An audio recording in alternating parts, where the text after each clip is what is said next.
Hey, Darren, Juan, Tim, Eddie, Steve, Carnegie's Painter, Books R Us, hey, Frank, hey, Justin, Marco. Belted cows. Did you see the truck in Florida? I don't care if I do die. Well, I'm going down to Florida.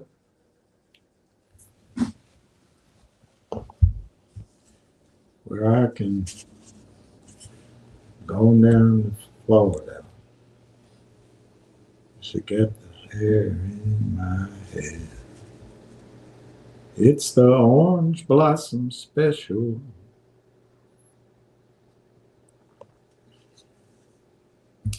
So anyway, I just got a message. I guess Ham's not coming on.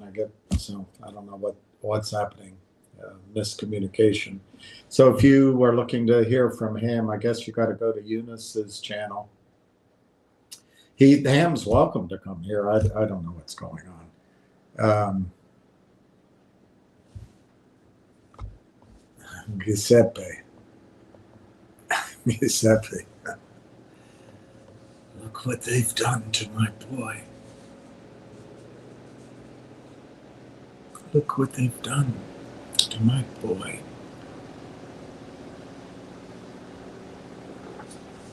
I want you to use all your powers. 38 and cloudy, bought the dip. Well, I don't know exactly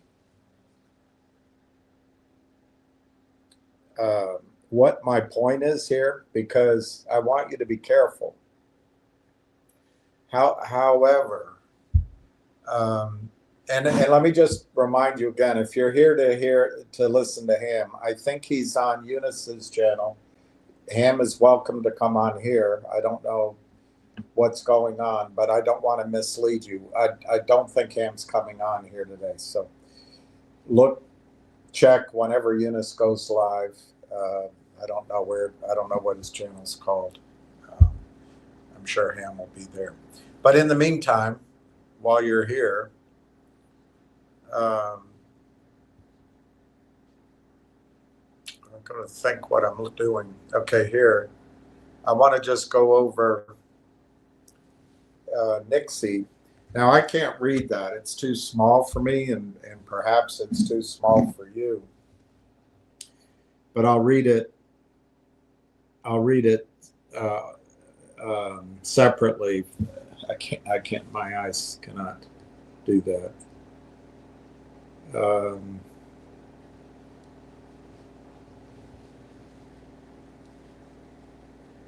lucky they can do this. All right, so this says,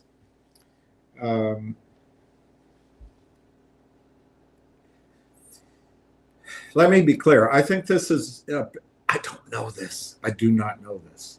But I wouldn't be surprised if this is a paid-for piece or an encouraged piece anyway. On the other hand, let's go through it. This came out. Nixie, N-I-X-X. Unlocking growth with explosive upside potential.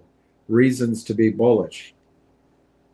If you're on the hunt for a small cap stock with the potential to deliver outsized returns, it's time to turn your attention to Nixie. This under the radar company, sorry, I'm reading slowly, it's very small print, formerly known as Recruiter.com Group, has been quietly transforming itself into a player in the high-growth telecommunications and AI sectors. Trading near its 52-week low at just $1.61, with a market cap of only 24 million. Nix is showing all the signs of a major turnaround story that could send its stock soaring. Let's dive into why we are pounding the table on this one. I don't even know who we is. It doesn't say who we is. So I'm, so before I continue, the reason I'm calling your attention to it, I agree with him. The stock is cheap. On the other hand, the stock might be cheap for a reason. All right, here, Ham's calling in. Hang on. Oh, no, he hung up. So it might be cheap for a reason. So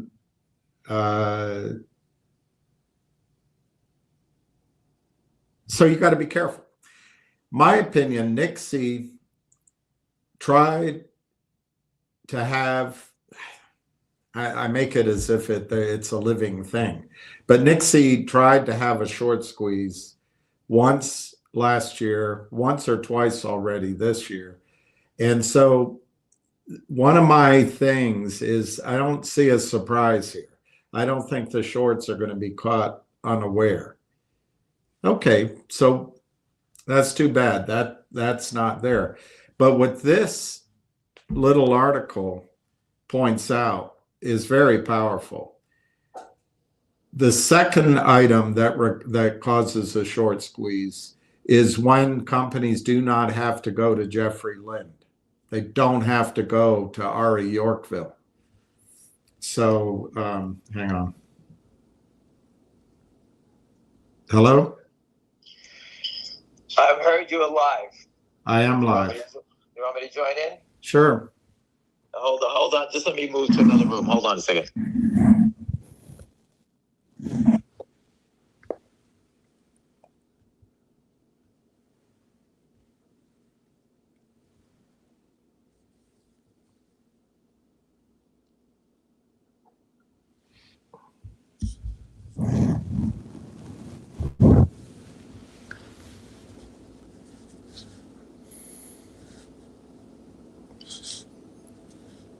Well, anyway. I'm sorry. I just had to get up and move. I have to unplug my iPhone. I mean, the iPad. Else the dogs will eat the cord. So I got to do a little bit of work. Anyway, let me just go on this, William. I haven't had a chance to speak with you this weekend. I had some family things I had to do. I'm sorry, but I just wanted to touch base with everybody. What's going on? All right. So I want to thank the shareholders that donated money to help get the truck. We didn't put the truck in DC. We sent it to Ascendant, the market maker in GBUX. They're in Jupiter, Florida. We put it at their front door, and a couple of shareholders were there videotaping it and sending it back to me. We then sent the truck to Mar-a-Lago. All right, and it was parked. It's not. You can't leave the truck. So, but we're waiting for the photos to come. And there's more Secret Service and cameras there than a camera store. So these guys are going to get exposed. And William, the owner of this firm, Ascendiant, ASCM, has been notorious as a front foot, naked short selling for a long time. Okay? But they're so adamant and they're so out loud, meaning that they are the lead short seller in GBUX. So it's easy to see, if you follow the bouncing ball, it's easy to see who the short seller is giving the orders to.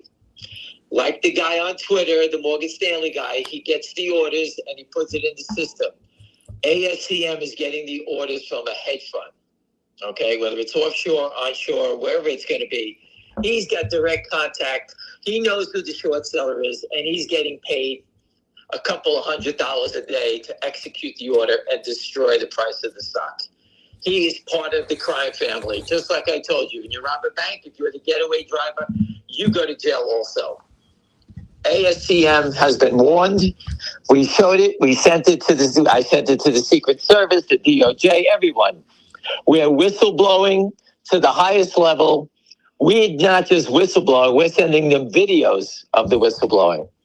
Okay, the two shareholders that were outside Ascendiant this morning in Jupiter, Florida, said everyone was out there taking pictures of it and their faces were dropping. They were standing right next to them. Okay, they can see that they know they have a problem.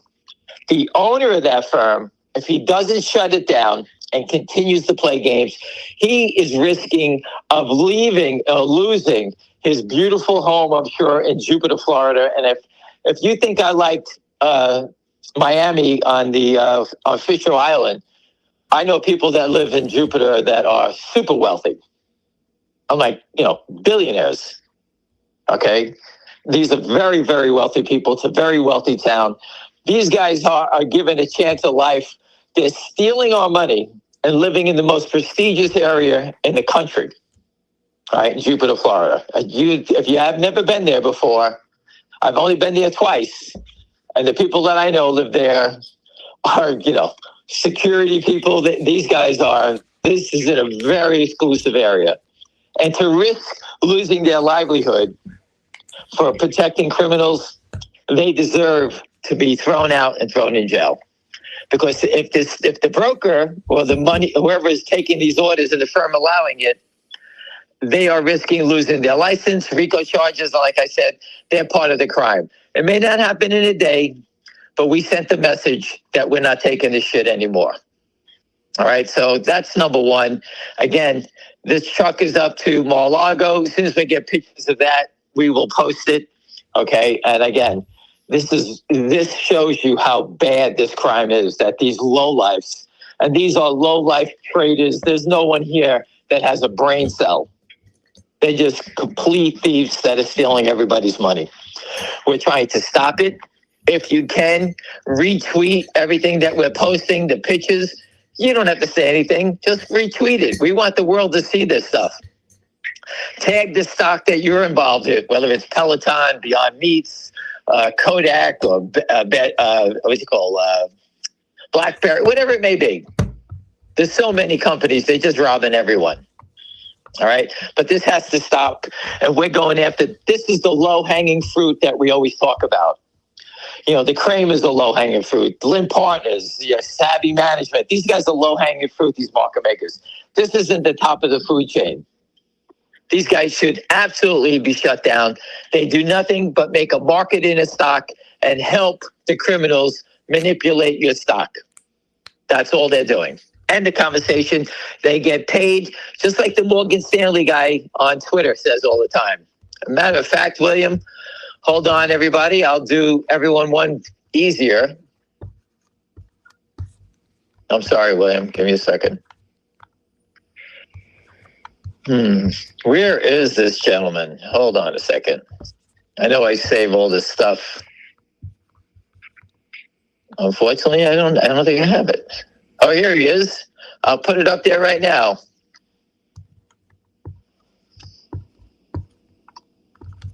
For commission. I'm gonna put up, pay me, I will.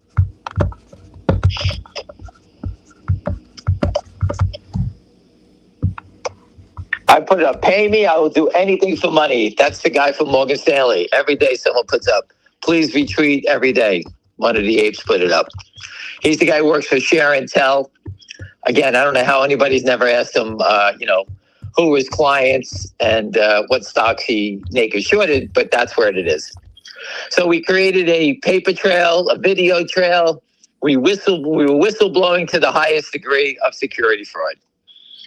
I do believe Trump and his people are coming. They all know about it. I told you that yesterday. I had a quick call yesterday, William, in the middle of the day.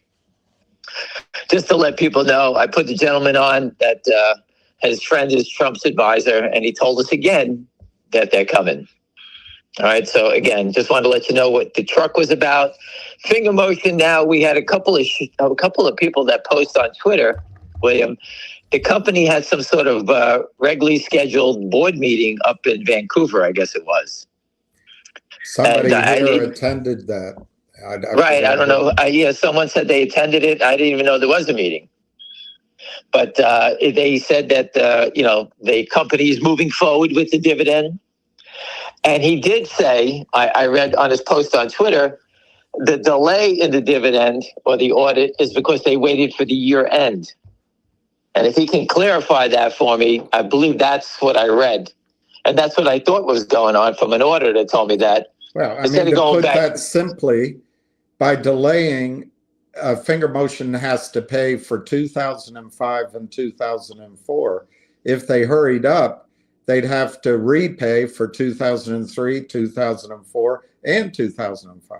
I think it's very wise to have waited. So. Yeah, no, listen, again, we don't know what they're thinking. They pay for 2 years instead of 3. Right, so they got a better rate. They got to do it anyway, so why not to use that? So I'm sure the auditors probably showed them the bill, doing it this way or doing it that way. So it took an extra month or whatever it was, and it's going to happen. So it's going down. All right, so I'm not worried about the dividend. We all know that's coming out. He also spoke. He posted that he was very excited about the insurance industry. The data from the insurance industry, and he also spoke and posted about the I forget the term they use for the emergency response program that they're doing, installation of that the equipment in all those emergency trucks and cars, whatever they're doing. So I don't know exactly what he said, but I'm excited about it. Everyone should be excited about it. This is not a company that's going away. They raised the money. They raised the money to do what they had to do to, I guess, finish off these contracts and make their revenue explode and to drive profit and be profitable. And people, once these companies go profitable, okay, without a short squeeze, okay, just look at Root. Root turned profitable. The long started buying it, and that began the short squeeze. Okay, investors will come in and flock and drive the stock up accordingly, and that will drive the stock higher. All right. To me, that is the best outcome we can get, because when buyers come in and scoop up the cheap shares, it makes the shorts pay higher, start buying it higher. I would love nothing more than investors buy every share of stock up to $7 or $10 and then let the shorts come in afterwards. That will drive the stock to what I always felt was going to be $2,000 plus. All right. The more we take from them, the higher it goes. It's pretty simple. I'm not telling you to buy it. I'm telling you what I believe and how it works. All right.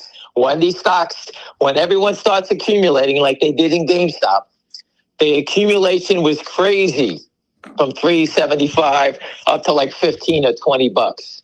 And that's when it took off from. Okay. The only difference between FingerMotion and GME is that the investors in GameStop, no one was educated about it. I was probably the most educated about it, and I bailed out at 118. And I don't think there's many people who were more educated than I was on short selling and the data on the short in this name than I was. But the people who were coming, the hedge funds knew someone was getting bought in, and they were front running. They were front running all the buy-in orders. I told you before, if you saw a stock at $3.75 and I called you up and said, hey, go buy it, and it's $250, you would hang the phone up on me. Every hedge fund in the world would do the same thing. And they always want to be told early, not late. Buying it at $250 is considered calling somebody late. Don't get me wrong, there was much more upside, but hedge funds, no one likes to take that risk unless it's guaranteed. All right, so they don't like to buy it until it's a guarantee. Hedge funds will come into FingerMotion once it's a guarantee that the company's going to survive. And what's going to make it survive? A, the dividend's going to force the shorts to get them, and that's number one. But two, once they go to profitability, and me and William have spoken about this many times. Once they go black, they never go red? No. They don't come back. That is correct. These guys had their opportunity to kill this company, and they did not. Okay? They did not do it. So that was the game. Lynn Partners was trying to destroy it. The company survived.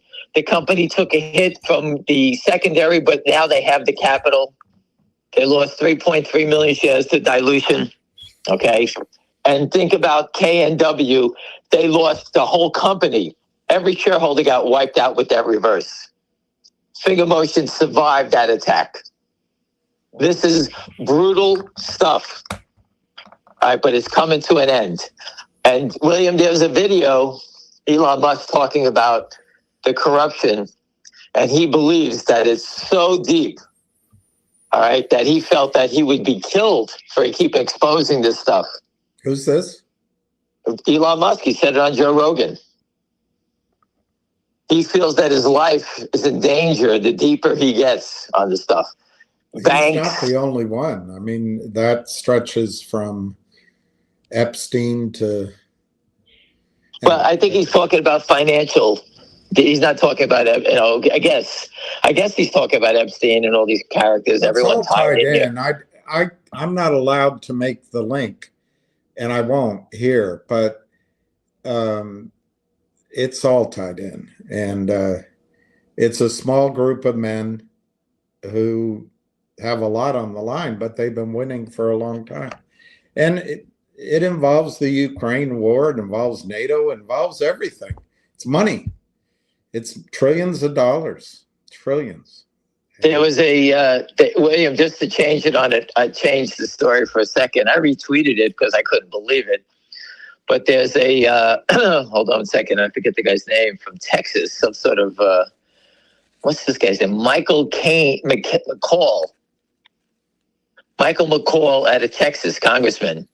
He traded equalizer? He traded $576 million. He makes $20 million per month from insider trading. That's 10 times as much as Adina Friedman. Can you imagine this guy? Inside information. He's that active in the market. He's not any different than Steve Cohen from the book I read about Steve Cohen. But listen, Stevie Cohen, everyone had to bring him inside information. That's how it worked. Everyone did. So if I heard something about it, I brought it to him. Everyone did. That's how it worked. They don't take risk. And when they lose, they come crying to the taxpayer. Well, no, when they lose, if Stevie Cohen, if you gave him a bad stock and he lost money on it, he DK'd the trade. He would never. He always paid. Oh. You would never get another order again. You'd be blackballed in his circle. Oh, wow. That's how it worked. So that's how it risk. Worked. Every single trade you brought him had to work. Had to work, or else. So you got the bankers. I'll give you an example. I remember. I remember a guy named Seth Canagas, and he was a client also. And I forgot the name of the Sigma Capital, I think it was called. And him and his partner ran $1 billion out of the TUJ building on Fifth Avenue. I forget what street it was, but by the church over there. And the guy's wife was the analyst for Amazon and all these high flyers back in the day. Amazon, like Yahoo, all internet stocks. I think it was more internet stocks. And back in the day, those things were going up and down to $50 a day back when they first started. And they both, or their fund shorted, or I'll say Amazon, I can't remember what stock they did. She downgraded it the day before these guys shorted it. And when they went to trial, or whatever they got accused of, the case got dropped. And they said that she never told them. She never told the husband. But everything they did was based on what she was telling them.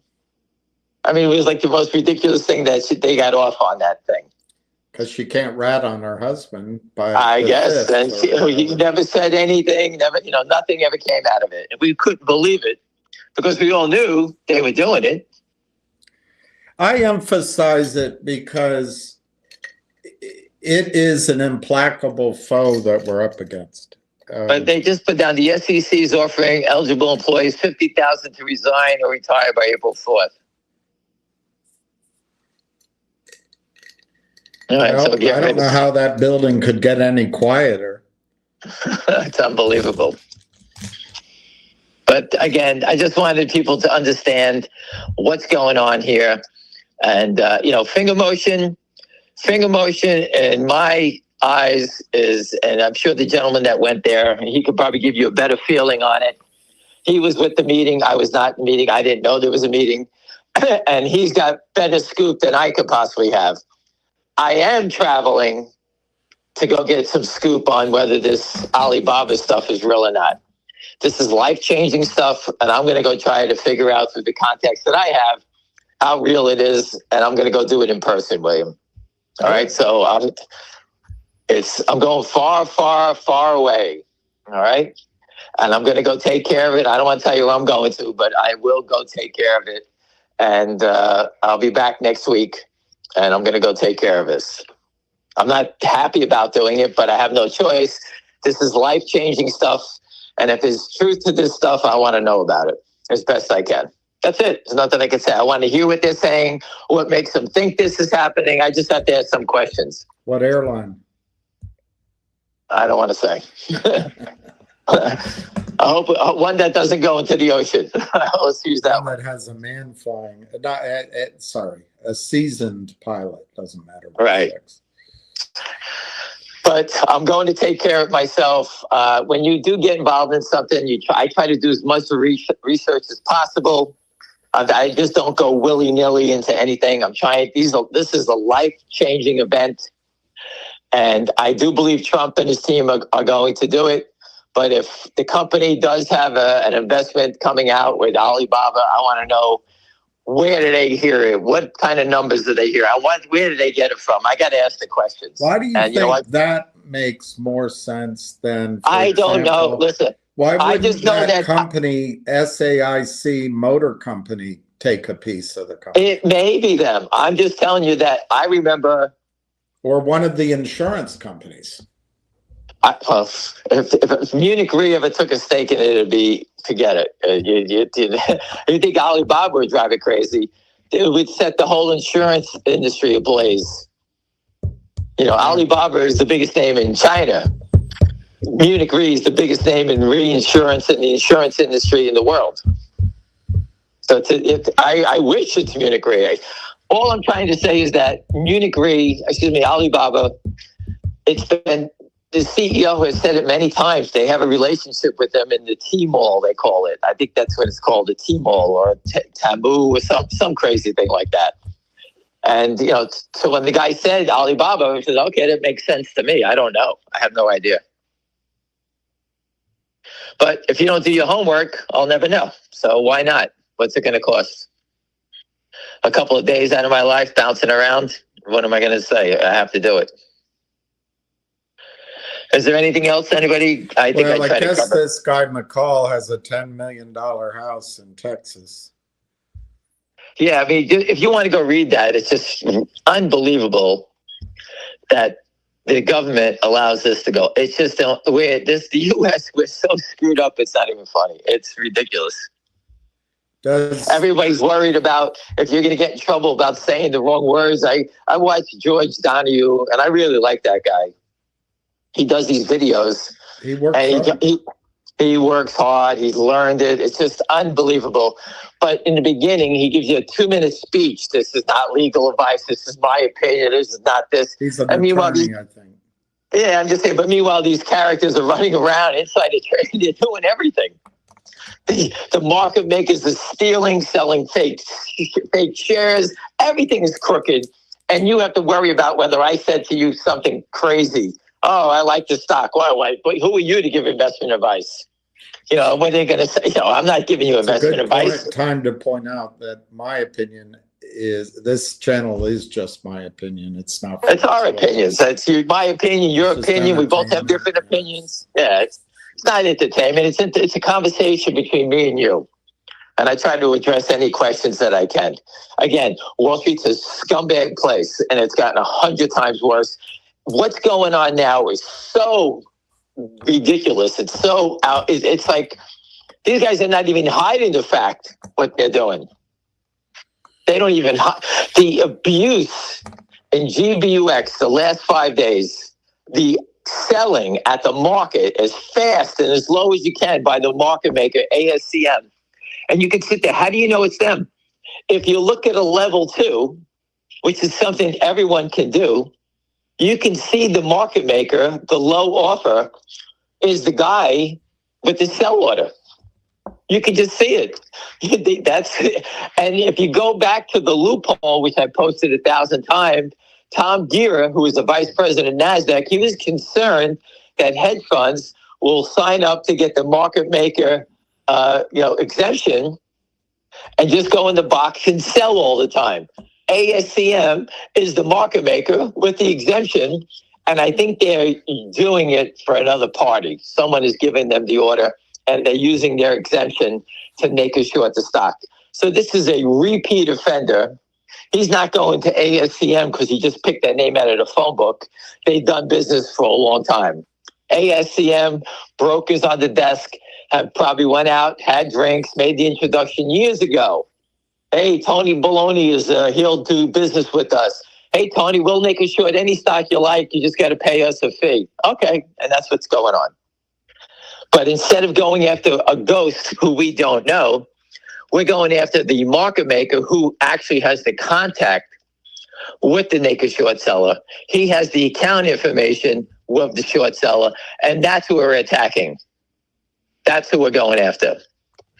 ASCM, the principals of this firm, should be thrown in jail for RICO charges. Anybody who's involved in there should be shut down. These guys are living in a world-class area in Jupiter, Florida, and all they're doing is stealing everybody's money. Give me that job. I'll take it any day. Anyway, any other questions? Go ahead. Does the low volume on G-Buck show signs that the end is 100%? Yes. I posted it before. If you read my Twitter, they spoofed 40-something hundred shares, and then they started to hit the bid, and they crossing it, the volume, at a lower price. So someone was short, and they spoofed the order at 430, and then they started crossing it at 475. I think it was a 480, something like that. 380, excuse me. So they were spoofing. What they were doing is saying, "Hey, I need to buy some shares," and that's what they did. And they crossed it to this. They crossed it to one of the other market makers or a friend, and they closed out the position and moved the position around a little bit. That's what they did today.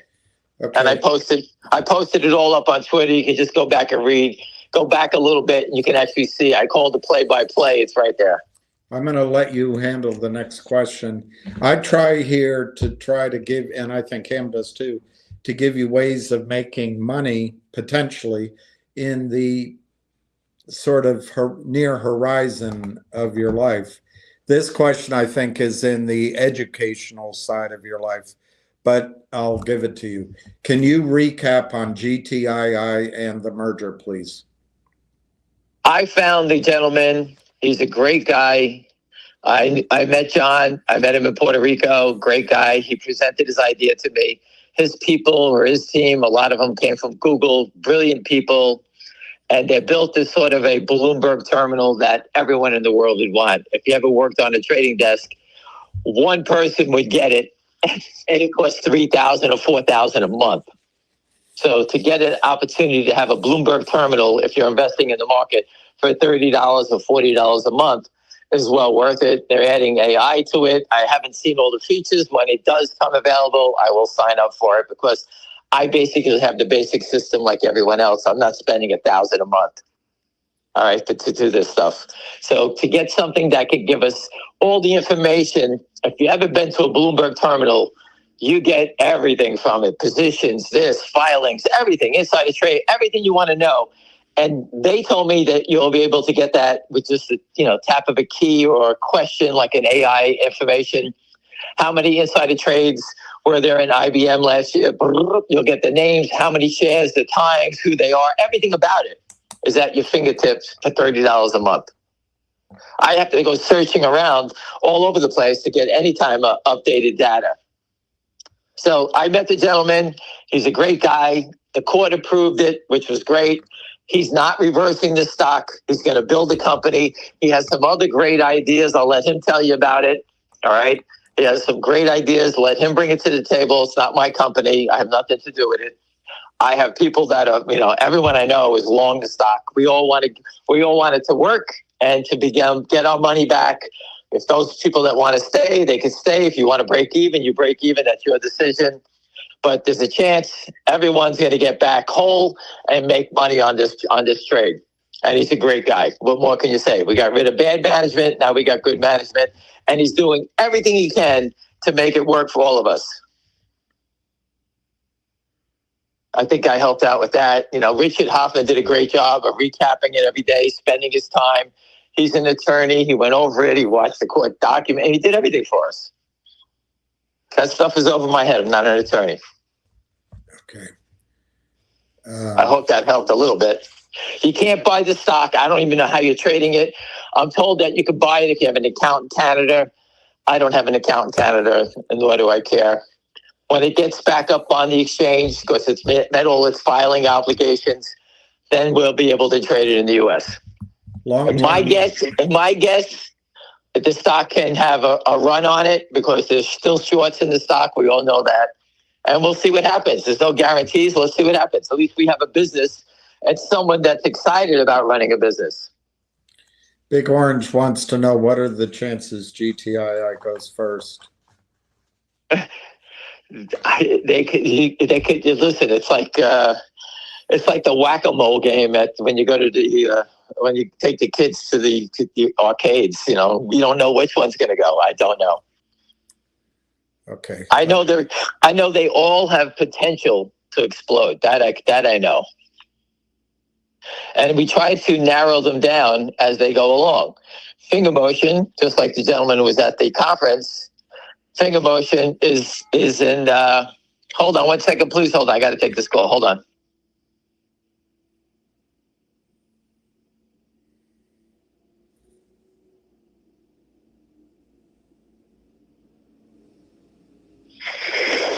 Someone butt dialed me. Anyway, what was I talking? More important than. Well, it's someone that I know, but they dialed it. They dialed the phone. What was I talking about? What was I saying? Oh, FingerMotion. FingerMotion is something that is, to me, super exciting, and a lot of questions were answered by the shareholder that went to the meeting. You know, we were all wondering, when's the special dividend? Well, we got all the information on it. We got the information on the raw capital that the CEO's meeting them in March to finish it up. It's all right. I mean, everything we wanted to know, that gentleman posted and talked about. It was right there. I forgot about the raw capital thing. We've been hearing it's in play, that it was coming. So obviously our timing was off, but it is coming. The CEO's going to sit down with him. That's what the gentleman posted. I think his name is Frank or something like that. I can't remember his name. He posted about that. He posted about the emergency vehicle stuff. And he talked about the insurance data. I think that insurance thing is going to be, the company's going to turn into a snowflake. It's going to be a multi-billion-dollar company. And the CEO spoke about Snowflake a long time ago, one of his earlier videos. I think that's a $50 billion company. Listen, the insurance industry is one of the most powerful businesses in the world. And FingerMotion is working one of the top insurance companies in the world, and the Munich Re. So, I mean, the company's got its fingers on a lot of different things. Can the auto company they're doing deal with take the stake? Yes. Can it be Alibaba? Yes. Can it be Munich Re? Yes. So I'm going to find out. You know, what else can I say? Believe me, I don't want to go, but I have to. Because I have my whole life on the line and I need to be aware of what's going on as best I can. I may go and it may be a big joke. I have no idea. Okay. Are you in touch with the people at G-Bucks? Did you give them the idea of the special dividend? I passed it on to a friend who is in touch with them, not me. Okay. I've never spoken to management. I don't even know who management is.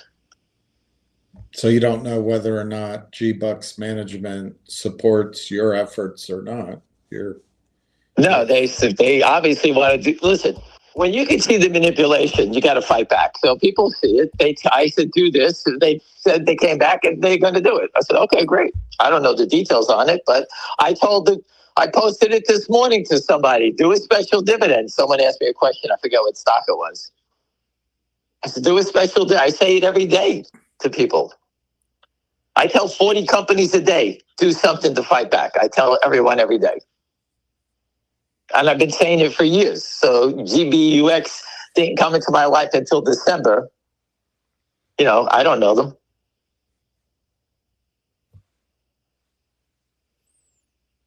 Anybody that's willing to fight back, I stand with. If you don't want to fight back, what can I say? GameStop, I hope people get their money out. I hope everything works out for everybody there. But the company did cover 140 million shares of a short. That's not 3 million. That's 140 million. The guy's got billions of dollars now. What's he doing with it? So it went from a short squeeze stock to a fundamental play. And now people are trying to drag the fundamental back into the short. I have to believe that there's probably still shorts there, but you can see it doesn't trade like it used to. So I think a lot of short sellers have moved to the sideline over time. Now, don't get me wrong. There still could be 20 million shares, 30 million shares short. I don't know. But if you just follow the bouncing ball, the CEO sold 140 million shares to the shorts. No one ever filed that they bought it. You tell me. I don't know. If they did that in FingerMotion, we would say, hey, they sold 140. We say it's 250. There's a 90 left.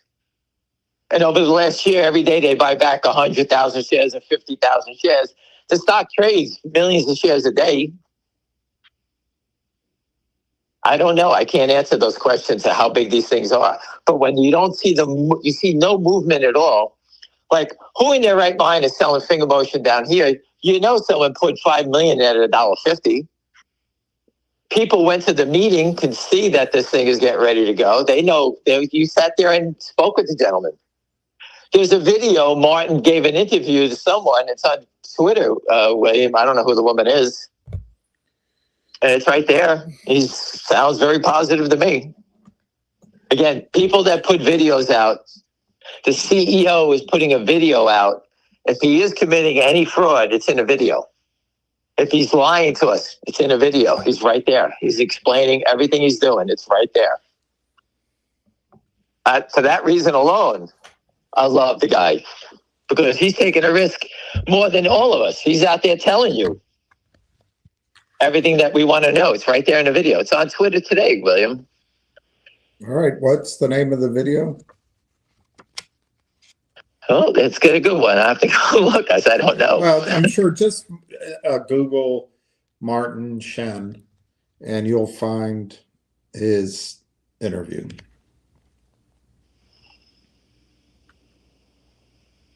I'm just looking for it. Give me 1 second, William. I'll try to cut to the chase.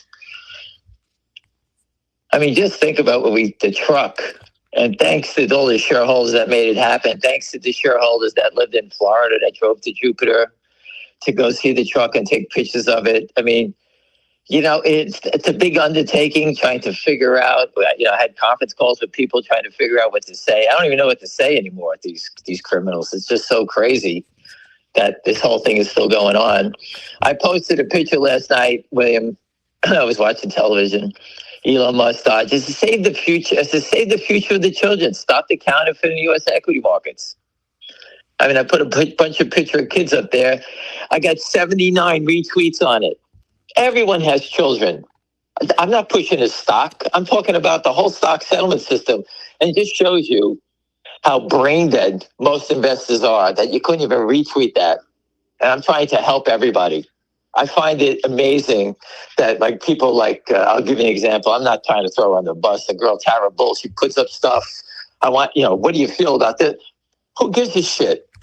Terrible? You know, no, her name is Tara Bowles, whatever her name was. So she's always looking for, these people look to make a living on Twitter. I'm not here to make a living on Twitter. I really don't give a shit. The minute they stop buying in a stock, you'll never see me again.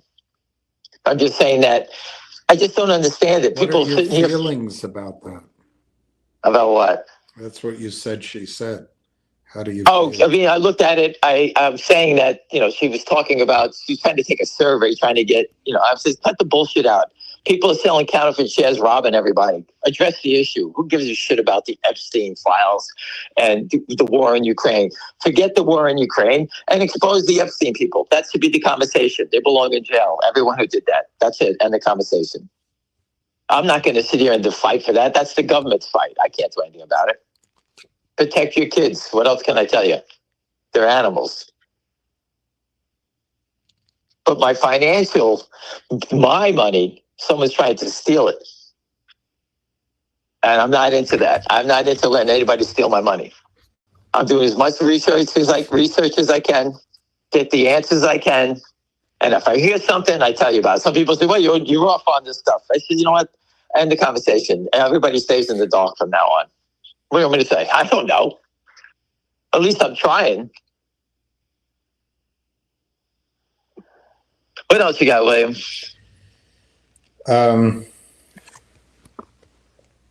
You talked. People speak up because I'm going to disappear. I'm going to disappear in a few days. So. All right.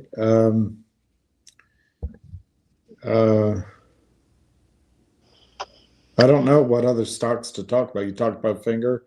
Yeah, listen, again, I'll just go over it again. GBUX, the naked short, is over 2 million shares of stock. It all came through ASCM. We put a truck calling out ASCM, management, the trader, the short seller. I sent it to the SEC. I sent it to the Secret Service, the DOJ, FBI. I sent it to the Palm Beach Post. All right, someone had a friend at the Palm Beach Post that's going to hopefully report on it. They were supposed to go over to take pictures of it. We sent it to Mar-a-Lago. There's more cameras there, like you said, in the world. The truck is there. They're there now. I don't even know. And they decided that's what they wanted to do, and it's there.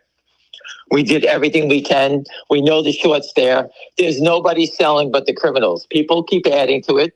It's accumulation. When it does turn, it's going to be ugly fast. When these guys get the call, and they will, ASCM, they're going to get the call. I copy Finger all day. We reached out to Finger. Still there? I don't know. It was supposed to be there. They said 3-4 hours, and then it was going to Mar-a-Lago. That's all I know. I don't talk to the truck driver. I don't have nothing to do with that. I didn't pay for it. Shareholders paid for it. People have had enough. What am I going to say? I say, you want to help out? And that truck was expensive. It wasn't expensive because it was in Florida. If you go to D.C., it was like $1,600. This was probably like $700, $650, I think it was. It's nice to do business in a state like that than going to D.C.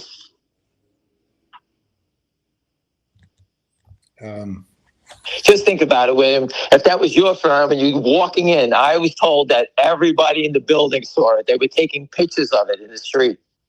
Our shareholders were standing amongst the crowd. They said their faces were like, they couldn't believe it. So if we sent them a message, you want to be a criminal, you get exposed as one. You want to be Bonnie and Clyde, we're going to put your face on the most wanted. That's it. And if anyone here disagrees with that, then hang up, because we're not fooling around. I went to see the Secret Service. The Secret Service sent me to Dan Bongino. He knows about it. Everyone knows about it. Why don't they operate and send the hammer? I don't know, but I assume it's coming. That's all I can say. People know. Everyone's telling me it's coming.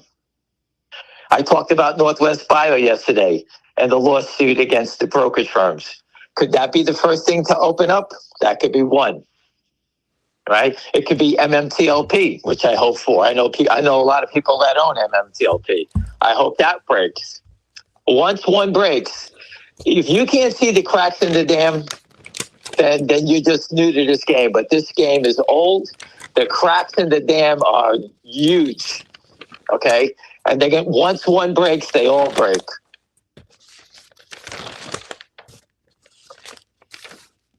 The people in MMTLP call out FINRA every day, criminals, every day. Hester Pierce, every day they call them names. The Polish assassin on Twitter, he attacks Hester Pierce every day. All these stocks with all the washing of the trades every day. Stocks trade 50,000 shares, all of a sudden they trade 100 million shares. No one thinks that's strange?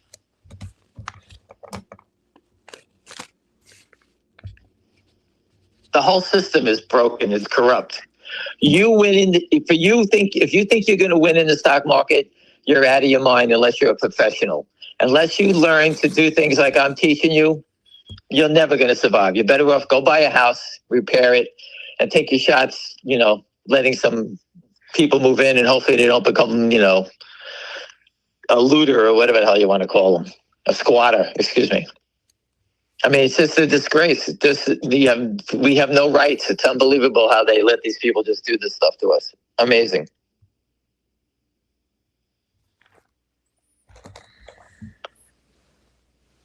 Anything else, William? Yes, William, I did get a haircut. Half a quarter price? Zero. I used the dog shaver, whatever it is, and let my grandson do it. It came out beautiful. I ain't spending money on that. Get it lost. Yeah, Nothing's gonna make me look. Nothing's gonna make me look like Robert Redford anymore. So that's over with. Next. Or what's his name? Brad Pitt for the younger people. Even he's old now. Jeez. Is a stock buyback good for the price of shares? Stock buyback. Most people don't understand it. Is a stock buyback is good, but they need to do it. I mean, a lot of guys put it on the shelf and they just make the press release, but you actually have to do it. So it depends on the company. Until I see it, I can't determine it. So I just watching GBUX. It had a offer of 1,100 shares. Another spoof. The 8th spoof of the day, and now it's down to 200 shares again. I could sit here and look at it. It doesn't even trade. It's fraud in slow motion. And no one's arresting these guys. You tell me. And I'm laughing in the Northwest case against those big boys. They're talking about spoofing. I find 40 spoofs a day. I mean, if you can't find this, it's unbelievable. I don't have a law firm to go work with, so I just don't, or do I have the energy to do it anymore? I want to just break a stock, break a couple, see you later, cash out, you never hear me again. And they know what I want to do.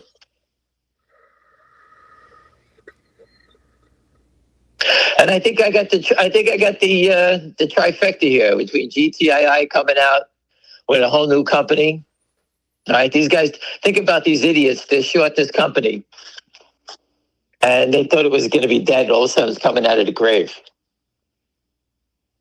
They don't know what the future lies. They don't know what's going on here. That's a tough one. I don't know the valuation of it. Let's see what happens. Can the guy make it go? I think he can. Let's see what happens. We weren't doing anything before, right? Now we got something going on. FingerMotion, we all know we have something going on there. And the gentleman that just went to the meeting, he could probably tell you more about it than I can. He was there. He asked all the questions, which was great. GBUX, we see what they're doing. And the company gets shorted. Who's the short seller? ASCM. Who's ASCM? He's a market maker out of Jupiter, Florida, that's been destroying companies for a long time. And there's a whole network of them. Puma, ASCM. I can't remember all the other stupid names that these guys use. But they all work together. They're just executioners like the guy from Morgan Stanley. Give me an order, pay me commission. And if they allow the ticket to go through, I don't really care. That's Wall Street for you.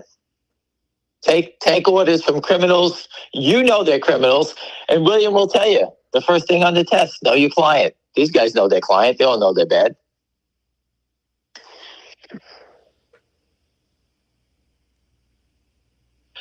Anything else, William?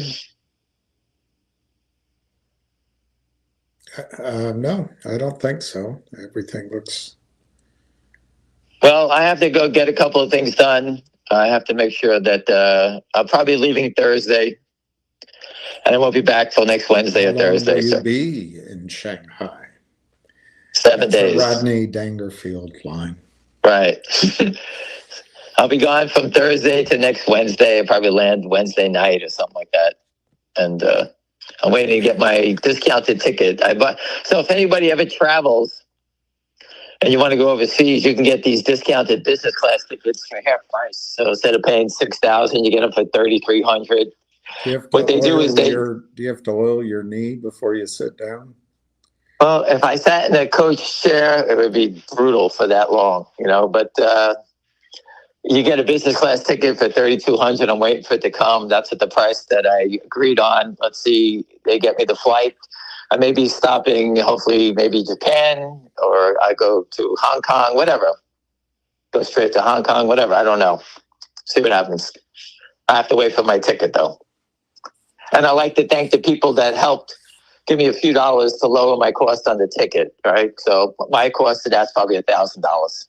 People helping me out give me $500, $300. So that's what I'm doing. I'm trying to give time away from my family to help everyone out that owns this, owns these stocks or whatever. I'm trying to get the information I can and do whatever I can to help out. And I know a lot of people don't like me because I haven't made you money, but I never signed up to be your broker to make you money. And I'm just trying to help you if you are upset, I have no problem. I'm not naked shorting. I'm not selling. I'm not doing anything that would disrupt anything. I'm just trying to expose the fraud. I've been doing it since 2000, by the way. So it's 2025. William knows that. And we're up to 25 years of doing this stuff. And all the people that are jumping on board, I welcome you. I love it. Again, the more the merrier. I'm not looking for a medal. I would disappear in minutes. Roaring Kitties, you're an expert on the subject. You want to give someone all the heroes, give them the medal, whatever you got to give it to him. I want nothing to do with it.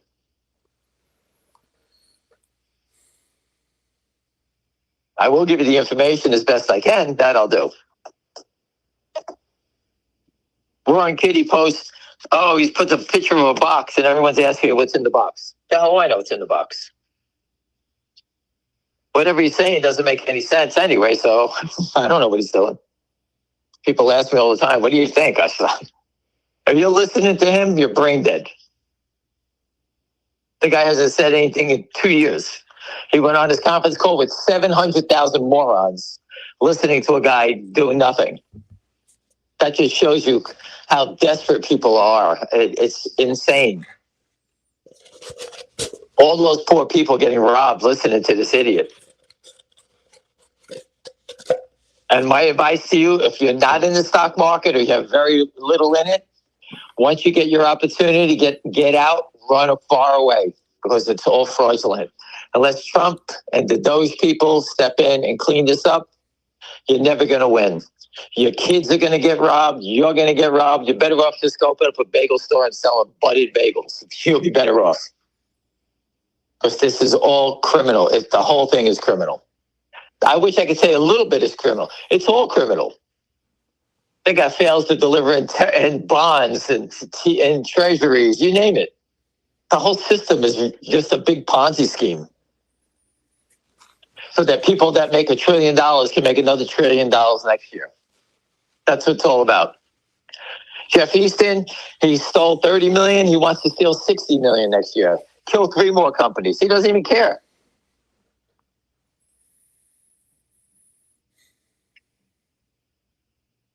I'll leave it at that, William. All right. All right, William, I'll try to touch base with you later, but I have to go run around, do a few errands before I run away. Today's Monday. I got till Thursday, and I'm out of here. All right. All right, everybody. Good luck. I'll speak to you later. Okay. So that was him. That was great.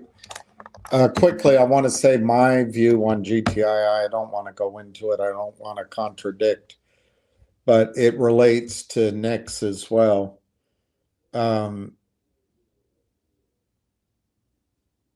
If in fact this Bloomberg-like terminal catches on and is as good as the Bloomberg terminals were, I started out at Merrill Lynch, and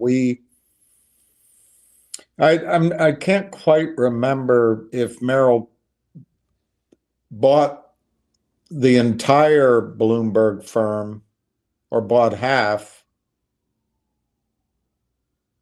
But in any event, at some point in the Bloomberg terminal saga, Michael Bloomberg owned half and Merrill Lynch owned half. And then I don't know what's happened since, but Michael Bloomberg became a billionaire. He was a trader. He had an idea. And as you know, he's a multi-billionaire with this Bloomberg terminal.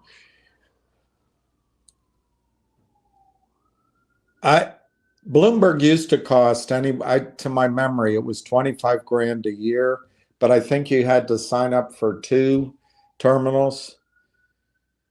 And my memory might be faulty, but it was very expensive. So we had, this is my memory. I could be wrong. It doesn't matter, does it? We had 1 terminal in our office. I don't know if that's because they shared that with with Marty Gray, who was our I think that's what it was. Or we had one in there for Marty Gray. That's what it was too. Anyway, we had a Bloomberg terminal there. Everybody would use it. It was it had its own type method, but you could get information there. What I wonder, though, I really wonder, back then, the information you could get on Bloomberg, it started out as a methodology to rate and assess bonds, the bond market, and nobody knew that. I mean, we used to get at Merrill, we used to get this sheet of bonds every morning, municipal bonds, and we're making our calls, and this great human being, wonderful woman that I fell in love with, and we were very close. She's since married, of course. Everyone I ever loved married someone else. That's why I always pick good women. But anyway, she was so funny. I would spend my time looking at the bonds, pick out a bond. I'd try to make sure it was a good city, it was AAA, or if it wasn't AAA, maybe it had the backing of, I forget now. It might have the backing of the federal government. There were bonds out of Washington State for all that nuclear disaster up there. I'm trying to remember the cleaning and reconstruction. There was a name of the government entity that was doing it. I can't remember. It's so long ago. But because the government was backing it, those were AAA. I would try to find these, but they were high yielding because I don't know why. But anyway, she was so funny. Oh, she said one time, she said, "Oh, I don't look at all that. I just go down I pick it by the highest number or something." I said, "What do you mean?" She said, "I do it by the points." So she would pick the bonds to sell by how many points Merrill Lynch put in the bonds. That's what we got credited. So, for example, if we found somebody to buy $100,000 of the Monty Hawk, that was the Montgomery Housing Authority bonds, with 4 points in them, that $4,000 came. The client didn't pay it. I mean, the client always pays, and how, but the ticket would go out 100,000 if it was priced at par. It probably wasn't priced at par, but the credit coming would be $4,000 if it were priced at par. She would get probably, or I would get, I can't remember. It was young in my career. I don't know what my payout was. I doubt my payout was higher than 30%. Might have been as low as 25%. I don't think it was 40%. But that could change too, depending on the product. There were some things we would sell and they'd tell you, we're going to give you 50% payout on this. So anyway, she was funny. That was just funny. Everything she recommended to her investors worked out. Why? Because interest rates came down. That was back when CDs, that's what I sold a lot of, were CDs. They were 16%, 17%, 14%. I mean, incredible. You could get a 4-year CD at 16% guaranteed. Back then, the guarantee was valuable by the FDIC. It's pretty good. Of course, money markets were at that rate, but money markets didn't extend your maturity. They would come down. Anyway, I don't know why I got off onto that. I can't remember why I got off onto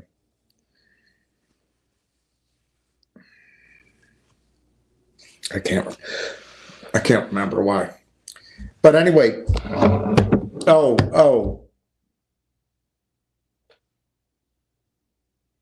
the Bloomberg terminal. The Bloomberg terminal allowed people to do, brokers or really smart people, to do analysis of bonds at first. And then it expanded into everything. I remember running to it to get the update on the NASA Challenger explosion, and all the jokes that came from it.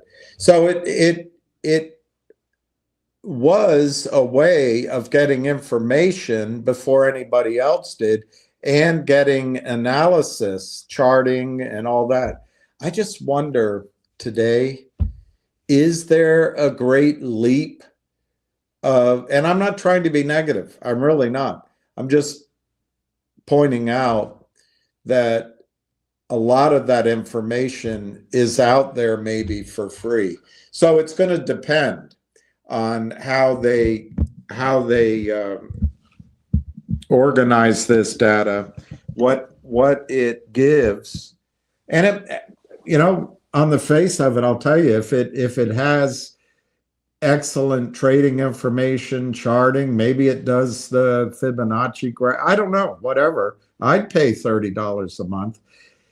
So on the one hand, I'm being a little cautious. On the other hand, if it does catch fire, that's a great business model. That's a fantastic way of having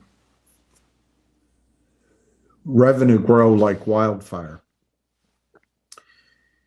But, and this is why, and I don't want to be, I've made my views clear on GTII and MMTLP, and I don't want to go down that road anymore. Somebody came on here Sunday and said that I was being too negative. We've all got problems. And I think, bravo, I think fair enough with that. That's good advice. Joe, I think his name was. And then somebody rapped me and said that William is a Debbie Downer. Well, maybe I am. But try doing this and receiving the vitriol from some, and it's hard to recognize who's real and who's not. And then if you have any compassion for people who lost money and you feel their pain even when they're angry. For me, I'm not everybody's built differently. For me, it can be very draining.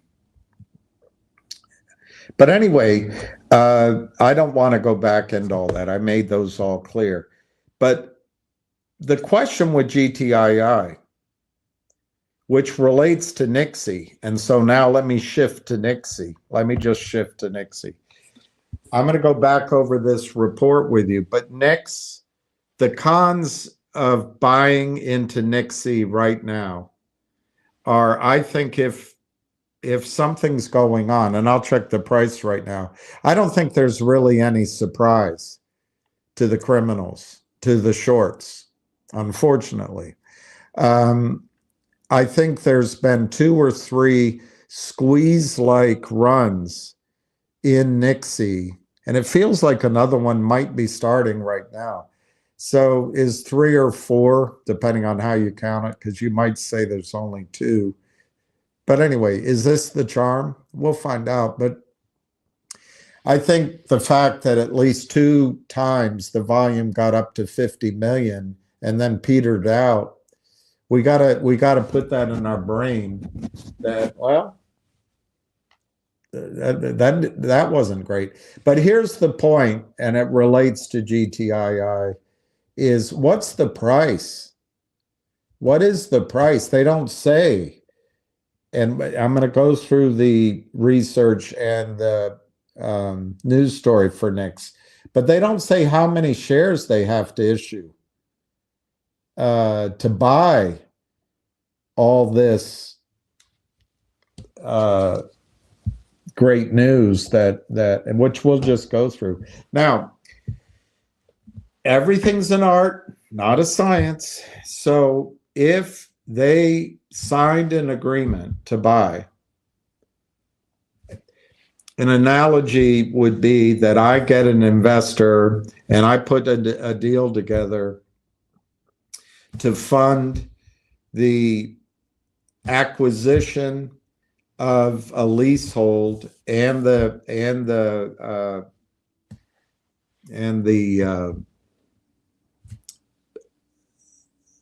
everything, like seismic, like G&A and all that. And we get that leasehold, we're in early, and there's some question as to whether or not the play extends or whatever, but we get in. If I'm dealing, and I've done my work, and I'm dealing with fair-minded people, I get a good deal for my investor. Assuming it works, when it works, and all of a sudden that project doesn't set up 5 locations, it sets up maybe what looks like to be 500, 600 locations. All of a sudden that investment, which at the time involved, in retrospect, a lot of shares, or to spin it the other way around, a few shares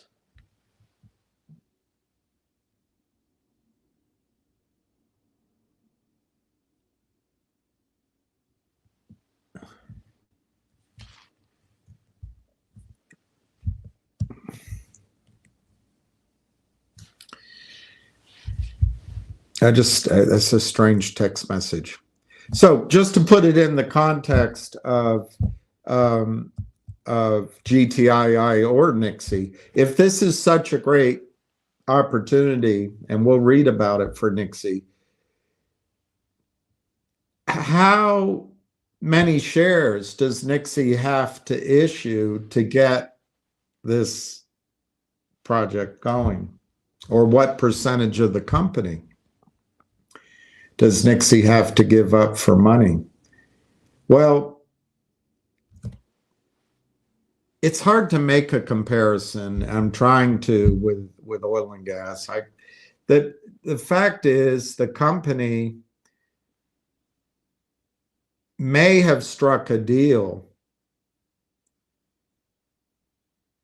to issue shares to acquire a company, and that's the example I'm trying to recreate in my mind from a transaction I did 20 some years ago. I brought the investor, the company was acquiring the project, and we were able to get it for cash and I think some shares or an override. But it was really a small deal because nobody expected it to be a big success in terms of reserves and revenues. It turned out it was, and it became, I wouldn't say a company maker, but it it was certainly a company greater. It made the company greater. So here, if with Nixie, they struck a deal to acquire this, and I'm going to go back and reread it with you.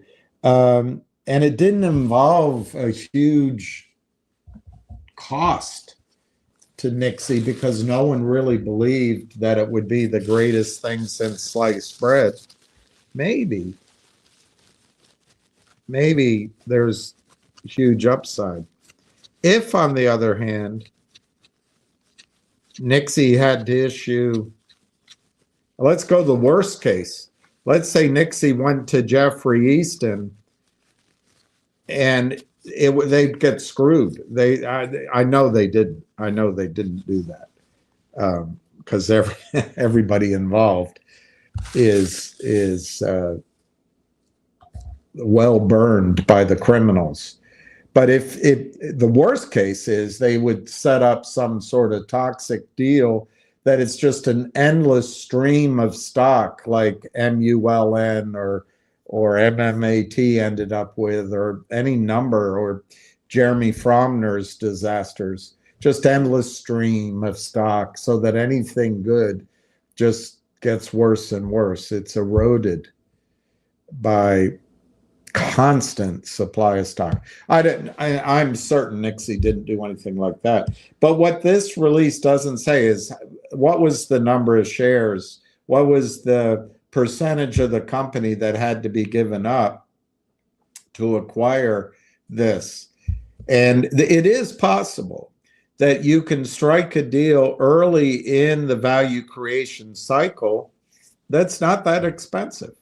You're acquiring a project, and then it explodes to the upside in revenue and customers and growth. So it is possible that you've agreed a deal, and very soon, like in the oil, that's why I use the oil and gas example, it doesn't take, well, it takes time to do the seismic, to do the title work and all that. But once you get started, once you spud a well, depending on the field, it doesn't necessarily take that long of a time to go, oh my gosh, we got something great here. There's no business other than maybe mining, as one CEO told me years ago, a particularly greedy man, but he told me there's no business like oil and gas. You can create wealth overnight, basically, by where you drill. Unlike Chelsea Clinton, you just get born. Got to wait 18 years. All right, I guess I lost this lens here. All right, let's go back to Nixie quickly. Let's go Nixie.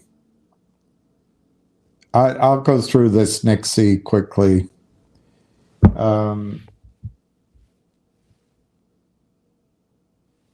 I don't know if this is helping me. If you're on the hunt for a small cap, I'm going to take this off. If you're on the hunt for a small cap with the potential to deliver outsized returns, it's time to turn your attention to Nixie. This under-the-radar company, formerly known as Recruiter.com Group, has been quietly transforming itself into a player in the high-growth telecommunications and AI sectors. Of course, they get into SMS, a low-margin business. Trading near its 50, I'm trying to be negative first, okay? I just don't want people to overly commit. If you come into this, do, as a friend of mine calls it, the right size investment. The only reason I'm taking the time to show it to you, there is a chance that this is going to be a runner.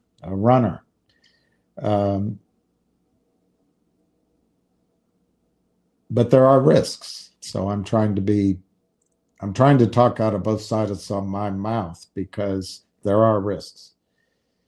So the company has been transforming itself, trading near its 52-week low at just $1.61 with a market cap of only 24 million. Nix is showing all the signs of a major turnaround story, which could send its stock soaring. Let's dive into it. Why we're pounding the table. I don't know who we are. Why we're pounding the table on this one. I have no idea. So let's go to the next. Let's go to the next track. Okay. I know you probably can't read it. 3 reasons why we're bullish on Nixie Inc. 1, game-changing Nexedia contract. So here's the thing. If at signature, this contract was mispriced so that we got into it inexpensively, there could be this enormous overnight gain. And I've seen such things happen. On the other hand, this article does not tell us how much Nixie paid for this contract. I don't know. But let's keep going. Game-changing Nexedia contract. Oralink AI. See, and this is also in the AI space. A subsidiary of Nix landed a contract worth up to 120 million over the coming year with Italian-based communication provider Media, looking to pivot towards the higher margin SMS business. What business are they in? SMS is not high margin. So I'm giving you the negatives. What are the negatives? But 120 million does sound like a lot. So maybe they got into this contract at a lower margin business that they're turning into this higher margin business. And that's the opportunity here for value creation. I don't know. The scope of the contract with Nexedia utilizes Oralink's AI Cloud's platform to more efficiently managed the wholesale SMS business for Nexedia. Wholesale SMS is low margin, high volume. You better have a sharp pencil. You better not make any mistakes. You're going to make one mistake and you're not going to be able to cover the error. This business is such a low margin. If there's an error, you're not going to be able to pay it back. That's how I see this, but there's risk. Oralink will be adding advanced AI features for now. See, there you go. This adds value. This adds margin. This increases revenue. So I'm giving you the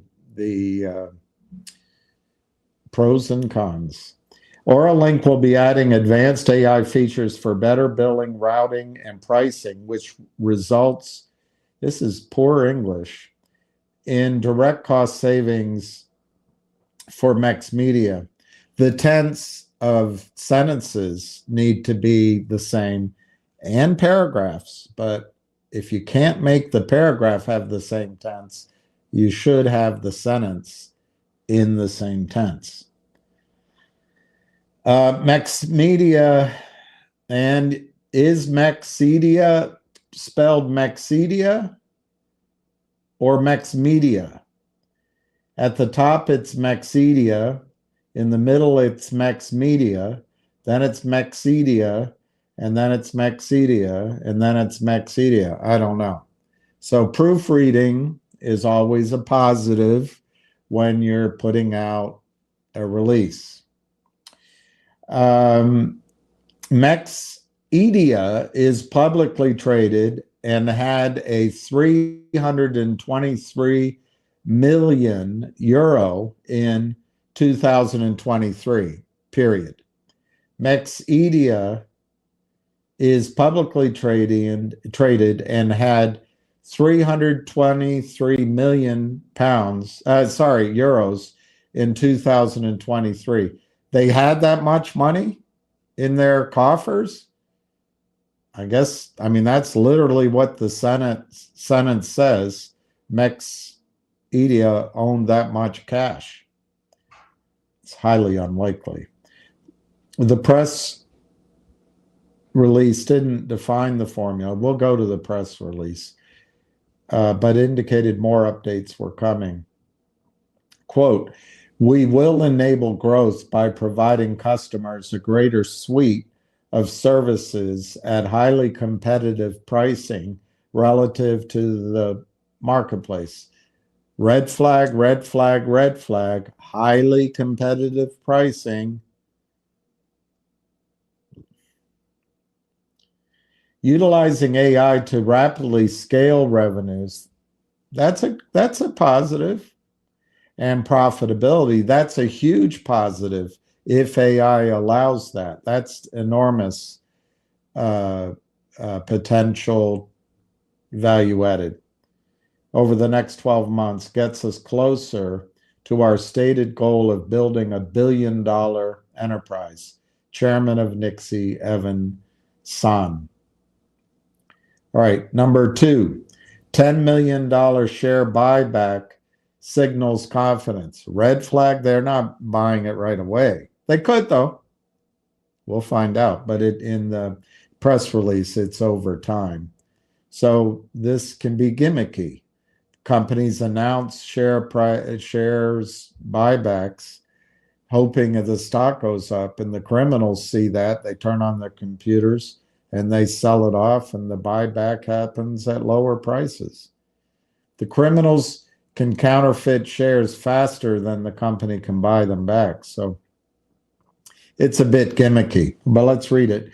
Management is putting its money where its mouth is. Not yet. Not yet. And where are they getting the money? And how much does the money cost? Suggesting they believe the stock is severely undervalued or it's gimmicky. Poised for growth. That's possible. And won't need capital in the near future. Now, that to me is the biggest positive in this. Won't need capital in the near future. Well, if you're being a jerk like I'm trying to be, I'm going to say, well, how much capital do you need now and at what price? Because the near future isn't now. Near future is in the future. But if you take this at face value, they won't need capital. That means they don't go to Jeff Easton, the criminal, or Seth Kramer, the criminal, or Ari Rubin Rothstein, or whatever his name is at whatever the name of that firm was, the criminal. That's really a positive. And that's my biggest takeaway here of why Nix might be it might be not the right price to take a gamble, because I think it would be a gamble. I mean, if this starts to run, it could go back to 8 or 12, but why would it stop there if it really catches fire? All right, and then the third reason, Nixie is oversold and ready for a rebound. That's an opinion, of course. Trading near its 52-week low of $1.20. It can always go lower. Nix is technically oversold. Is it really? I mean, that's just a statement without a backup. A classic setup for a bounce when positive classic catalysts hit. Well, that's just a statement. I'll look at the chart and we'll see if it's set up for a bounce. All right, now let's cut to the chase. Nixie has had its struggles. and this goes back to recruiter.com. Revenue tanked from 21 million in 2022 to just 3 million in 2023. And the trailing 12-month figure sits at a measly less than $1 million with a net loss of 16 million. I don't know where these numbers are coming from. Is it recruiter.com? Is it the company they bought just got to have it? I have no idea, so caution. But here's the kicker, and that's what I like to buy. I like to buy equity kickers. Losses have shrunk from 18 million to 7 million year over year, showing management is getting a grip. More importantly, Nixie is ditching its recruitment roots and going all in on telecom, a low margin business, highly competitive business, very hard to differentiate yourself business, selling peanuts to a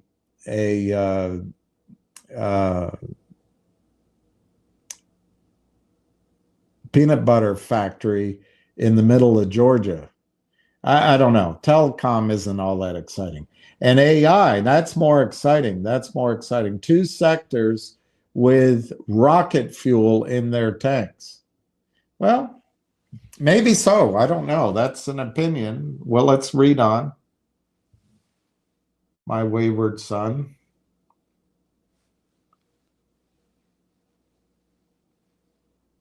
All right, let me see which one it is. I think it's this one. Okay, we'll read it.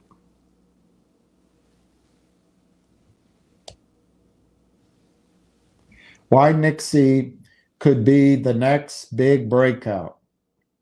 And I just read you that first paragraph. The star of the show, a jaw-dropping contract with Maxidia. So I guess that's how you spell it. Set to start pumping out 25 million in monthly revenue from March 2025. Now, I don't know if that's based on fact or a prediction, but if a company starts, as it's said here, it sounds like a real estate agent, pumping a real estate, you know, these firms that hard money guys, pumping out 25 million in monthly revenue. Well, what's the cost of the revenue? What's the profit margin? What's the margin of error? But that's a large number. How much of that's available to buy back shares? How much of that's available for overhead? We don't know. Can it be used to borrow money to create cash with which to do things, and then the revenue pays it back over time instead of issuing equity? We don't know. This makes a lot of assumptions. It's a little hypester. A jaw-dropping contract with Maxidia set to start pumping out 25 million in monthly revenue from March 2025. That is a real positive. I mean, does the market expect that much revenue? It's pretty big, according to Business Insider. Well, really? I didn't see that article. Do the math. Well, it's actually arithmetic. That's 300 to 324 million a year. For a company with 24 million market cap, that's not just a lifeline, it's a catapult to the moon. Well, that's opinion again, and that's to get your heart pumping. That's okay. The company has a $24 million market cap. What is the 300 million in revenue worth? We don't know. From this, we don't know. Is it growing? It looks like it is. That's valuable. Is it profitable? My guess is It is going to be profitable, so that's a positive. The part that is SMS is, but the part that's AI generate probably does have a pretty high margin. So that could be exciting. All I'm telling you is there's not enough information here to really know that 300 million is highly pounceable. But having said that, it gets better. The $10 million share buyback program screams confidence. Well, they're not buying it now. Management isn't just talking the talk. They're betting big that Nix is undervalued at these levels.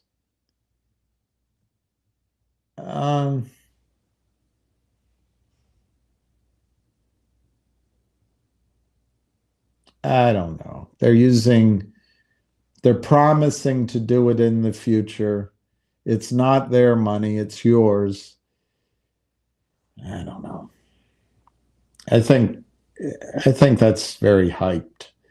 Pair that with strategic moves like their software assets and their new AI subsidiary, Aura Link AI, and you've got a company positioned for explosive growth in telecom and AI. Well, I can't disprove that. It's possible. Technically, Nix is a coiled spring. Well, he's talking about technical analysts. He doesn't give any reason to say that, or she. So I have no idea if it's a coiled spring. Trading at $1.61, just above its 52-week low of $1.20, the stock is oversold. Well, I don't know. It was $1.20. Is it oversold? And begging for a rebound. I would say it's begging for a rebound. Volume spikes and high volatility, beta of 1, suggest traders are starting to sniff out the opportunity. Maybe. This is the kind of setup that can catch fire when Mexidia News starts making waves. Yes, that's possible. I don't know what the news is, and maybe news makes waves. We have to see. Are there risks? Of course. Past financial woes. Well, past financial woes are not risks. Past financial woes are known, so they're not really a risk. And the challenge of scaling operations aren't trivial. Well, so now the author points out that everything she wrote up above, it's got to be a guy though, women don't talk like this,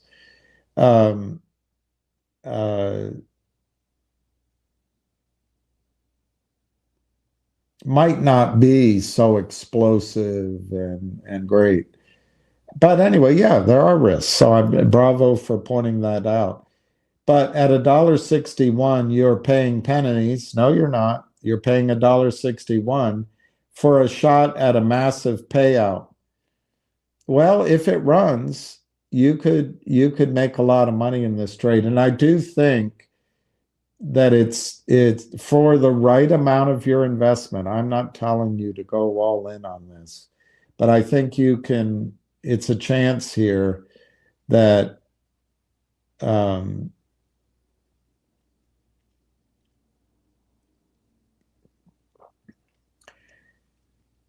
it's possible that Nixie becomes something that you want to hold for the long term. What I'm suggesting to you is it looks like there's going to be another attempt, like there was in it around Thanksgiving, like there was last week. There's going to be another attempt at high volume and getting the stock to run. Nix is screaming hidden gem louder than most. Well, that's not true. This report is. The summary, buckle up, because Nixie is gearing up for a breakout that could leave latecomers kicking themselves. I think that's true. That statement is a possibility, and that's why I'm calling it to your attention. With a monster revenue catalyst from the Maxidia contract, that's already been announced.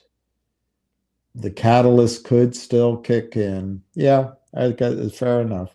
A management team doubling down via a $10 million buyback. I think that's a little strong because that buyback hasn't happened. It's just announced. And a stock that's oversold and primed for a rebound, that's opinion, and it's not clear that it's finished and it's oversold. Nixie is a powder keg ready to explode. Again, opinion.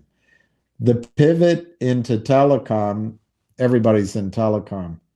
Minutes and etc. They give away for free. It's very tough business. And AI isn't just a Hail Mary, it's a calculated bet on high growth markets that could turn this $24 million market cap into a multi-bagger overnight. Yes, I think if the news is powerful, I mean, he's not telling us what the news is. That is a possibility. And if a short squeeze happens, that is a possibility. I don't think it has anything to do with telecom, though. Maybe AI. Sure, it's not without risks, but at these prices, you're getting in on the ground floor of what could be a 10x story. Yeah, maybe. You're probably not getting in at the basement, maybe the ground floor, but it might be the mezzanine. It might be anyway. It's risky. You don't know. Don't sleep on Nix. Stocks like this don't stay cheap for long. Dig into the filings.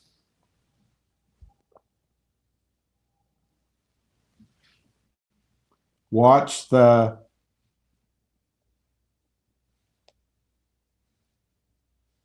volume and consider adding this rocket to your portfolio before the crowd catches on. So I'm not bringing this up to be negative, but I'm trying to tell you, you can't read something like that and go, oh my gosh, it's going to go, it's going to go. It's quite incomplete in its analysis. And there's information we don't know. So I gave you the Nix cons.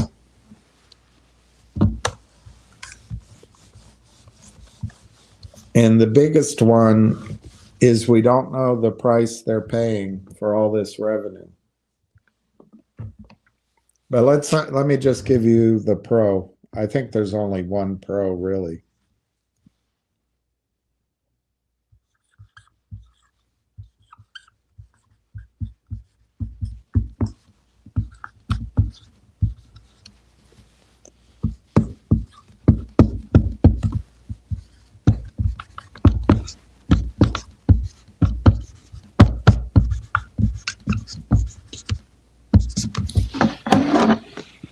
There's no need for toxic financing from a group like Lind Partners.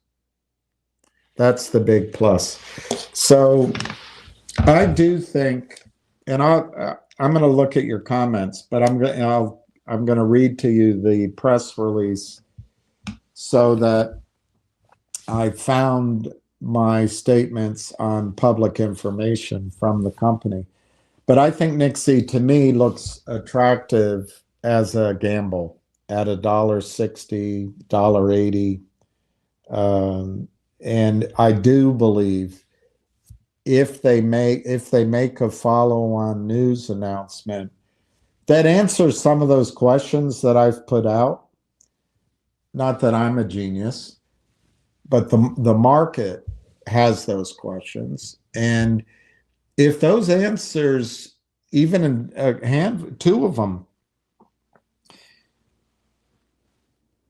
three of them are answered in a positive way, the stock could run, and then if it triggers buying in from because of non-delivered shares, it could be a fun little trade.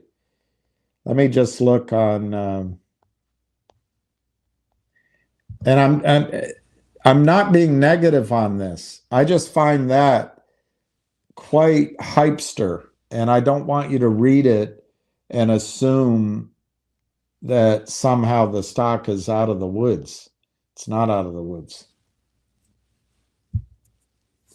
It's been under, obviously, recruiter.com took toxic financing in its past, and since then the company's just been under, this is my opinion, under devastating short selling, and that short selling hasn't stopped. Well, let me, it's taking forever to bring up the news story.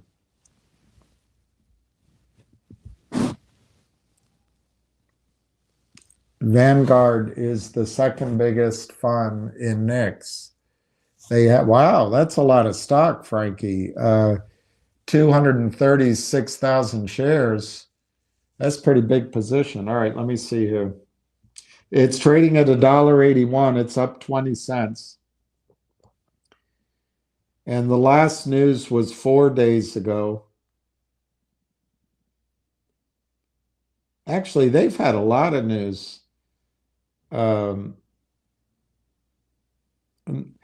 going to ignore the weird Bitcoin news. Oh, good. Okay, 12 days ago, they withdrew that thing. So great. That was, I don't think that was a positive. So then 10 days ago, Nixie's Auralink AI enters multi-billion-dollar telecom and data sectors. I'm not going to read that to you. You can look it up. 10 days ago, same news, different headline. Nixie acquires AI-powered telecom assets, expands into multi-billion-dollar market. I'll let you look that up. And then 7 days ago, Nixie's Auralink AI announces up to $120 million AI enabled. I like the idea of AI because it implies inexpensive, once it's established, inexpensive growth. But I don't know. I'm not a techie. AI-enabled reciprocal telecommunications services agreement with a global technology partner 7 days ago. All right. I have to be fair because I've picked on other companies that come in front of you, like Genius and COSM, having contracts, schmontracts. But I'll let you look that up. Okay, and then the well, I'm not going to read this either. 6 days ago, Nixie outlines strategic growth initiatives and market expansion plans. I'm not going to read that to you. You can look that up. And then 5 days ago, Nixie announces $10 million share repurchase program. And then 4 days ago, that's the one I'll read to you. Nixie provides business update, including contract developments and regulatory filing withdrawal. February 27, Nixie, the company, provides a business update, including developments related to its recently announced contract with Maxidia SPA, the Maxidia contract, and the utilization of newly acquired technology assets. Projected revenue contribution beginning in March. The company believes it will begin generating revenue from the Maxidia contract in March 2025, marking a significant step forward in its growth strategy and expansion plans. I do think that would be powerful. I'm going to apologize again that I stumble over my words. My eyesight is not perfect. And I was never a perfect reader anyway, but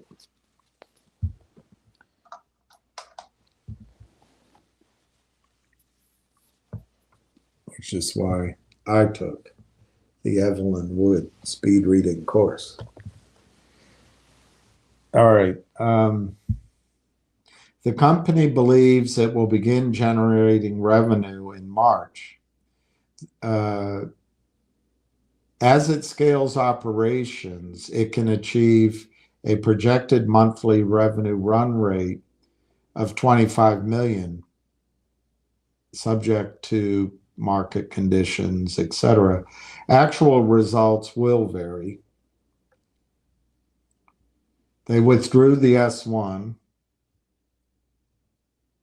And then about Nixie, Nixie is committed to transforming traditional markets through cutting-edge technology and data-driven insights. This is the same crap every company writes. By acquiring cornerstone businesses in established industries and involving their operations with innovation, Nixie unlocks new potential and creates opportunities for transformative growth. The company focuses on sectors poised for digital innovation, leveraging data and technology to disrupt conventional business models and drive progress. That's all. All right, let's look at the chart.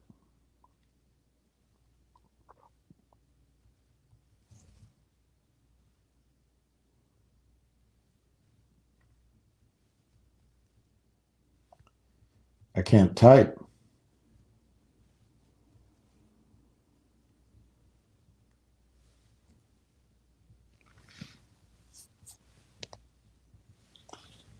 Well, let me be clear. The chart does not, to me, look like a coiled spring. But that doesn't mean it can't change instantly. It did get to the bottom of the page, so maybe it can't go lower.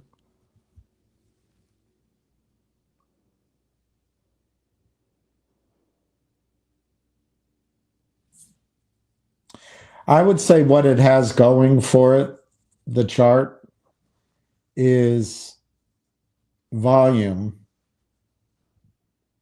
and capitulation. It may have been capitulation on Friday. It was also selling to window dress the statements for the criminals. But that could have been capitulation, and this could be the turnaround. So to not be 100% negative. Now let me just look at the chart for a longer duration. Let me go to 5 years. Oh, God.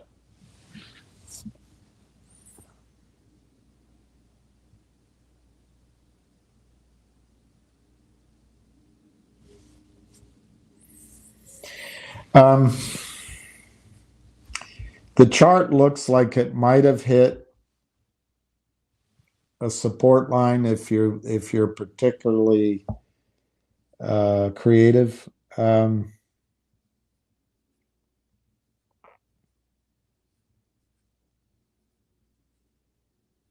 It's a tough chart. I don't think this chart shows a coiled spring. I'm looking at a 5-year chart. However, if the stock were to break through 270, I think it would go to $354.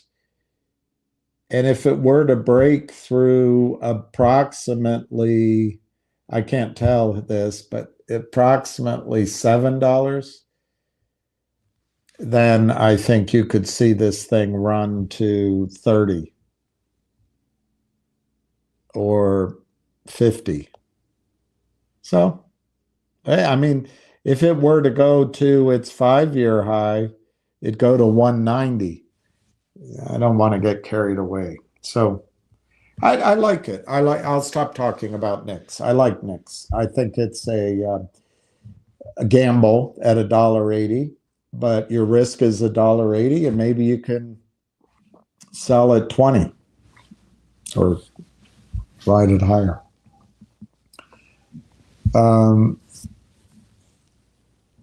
Good morning, John. How are you? Ham hung up, but he did a good job. Are we done with MMTLP?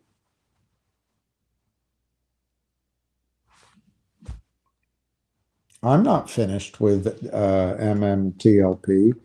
I own MMTLP. I try to follow it with interest, but I don't think it requires daily updates. Basically, MMTLP has a simple story. If you zoom out, it's a story of a company called Torchlight who got screwed by the criminals on Wall Street. And when management decided to leverage the asset of the trading shell of Torchlight after the criminals stole the market cap from Torchlight, when management had the shell to sell, they sold it to MMAT, an innovative and exciting company. I mean, one of the products was a state-of-the-art advance in battery technology. But our markets don't care about America staying at the forefront of technology, or Canada for that matter. So anyway, they sold it to MMAT. Now the board and criminals, but also I don't think MMAT was aware, and it's Canada. It was a renewed opportunity for the criminals to steal the market cap of MMAT by selling the stock into oblivion. But as they did that reverse merger, the new company, MMAT, which is in nano and other technologies, had absolutely no interest in owning an oil and gas project in Texas. So they distributed that to shareholders as a illiquid, non-public stub payment called Metamaterials Torchlight Partners, MMTLP. The criminals from offshore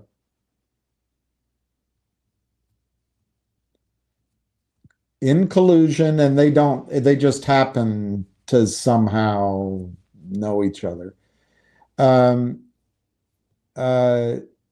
working internationally, so outside of US securities laws, affirming my point I made before, that somehow this group of men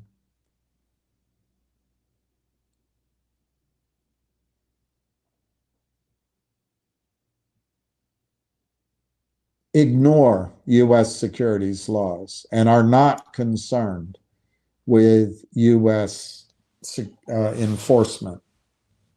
But anyway, the offshore criminals created a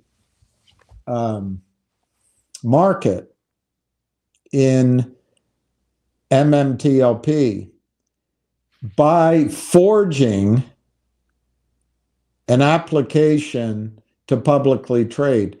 I'm not totally conversant in all the methodology, but apparently if you get one share to trade in Chicago from, say, Germany, you can suddenly be a market maker and start flooding the market with counterfeit shares of MMTLP. They had to be, because MMTLP was never supposed to trade. In collusion, FINRA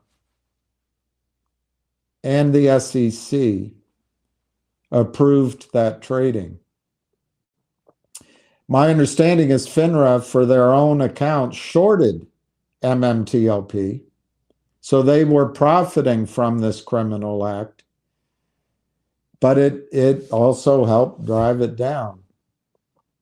MMTLP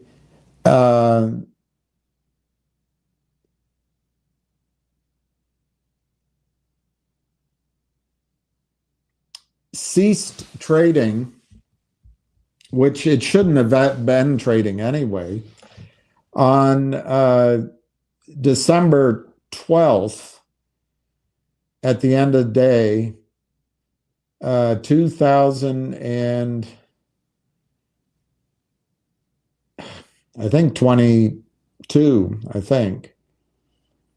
Now,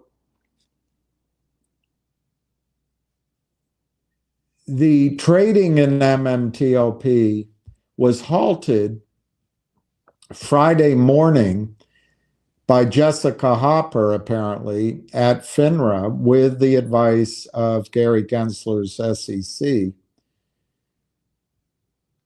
on an obscure rule which denied anyone who owned MMTLP the ability to potentially liquidate their positions on the Friday the 9th and Monday the 12th as potentially participants in a short squeeze. As it turns out, there is some evidence, which is strong, that there were trades done Friday morning prior to the halt at $2,400 a share, and maybe even at as high as $24,000 a share. So there is a compelling argument that Jessica Hopper, if indeed she filed this halt, stopped a short squeeze of magnificent proportions. But stop it she did. Now, FINRA defends that by saying, well, you couldn't have traded it anyway, because the last trade date with regular waste settlement was the Thursday. So we didn't cause anybody any harm. Now, as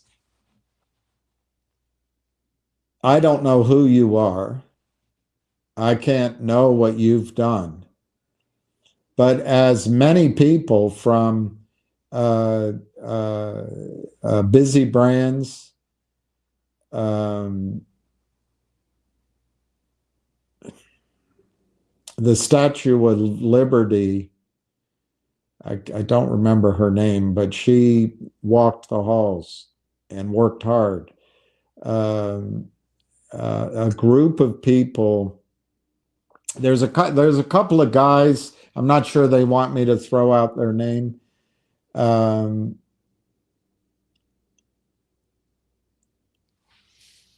then Anna, Queen of Trades, 100%, Phil from Philly, and on and on and on and on and on, including Junk Savvy and Caligula. If you want a thorough and honest and up-to-date assessment of where everything stands with MMTLP, I highly recommend listening in on X to Junk Savvy's calls. She is hardworking. She's not afraid of where the information takes her, and she's courageous. And she stands her ground. I highly recommend you get your information there. So where we are with MMTLP, a guy named Drew Diligence and a bunch of people who laugh while you're on with them have generated camaraderie and attaboy, and we're on your side. But what these guys have done, and women, have convinced people that they should not move their shares of MMTLP, which on December 13th, FINRA delisted and put it in a coffin. I forget, I don't know the word to give you, but MMTLP simply does not exist. It does not trade. It does not have assets. It does not have management. It is nothing, MMTLP. Now, some brokerage firms call it NextBridge now, but they're just deceiving you. But it isn't anything. It literally is nothing. It is a receipt that you bought NextBridge, well, MMTLP, but it has absolutely no value, none. It's worthless. What it does say is you're entitled to shares of NextBridge in physical form, or you can hold them in your name at the transfer agent. For the cost of 1 or 2 FedEx, you can get that done. You don't need lawyers. You don't need Congress. You don't need the MMTLP army. You don't need journalists. You don't need TV cameras. You don't need demonstrations. All you need to do is pick up your phone, call into your broker dealer, and say, I would like to have my shares of MMTLP, whatever it's called, it might be called NextBridge, that are held in your account, transferred to the transfer agent. And if you need help with this, it's all on the website at nextbridge.com. Transferred to the transfer agent. Well, sir, blah, blah. No. This is what I want.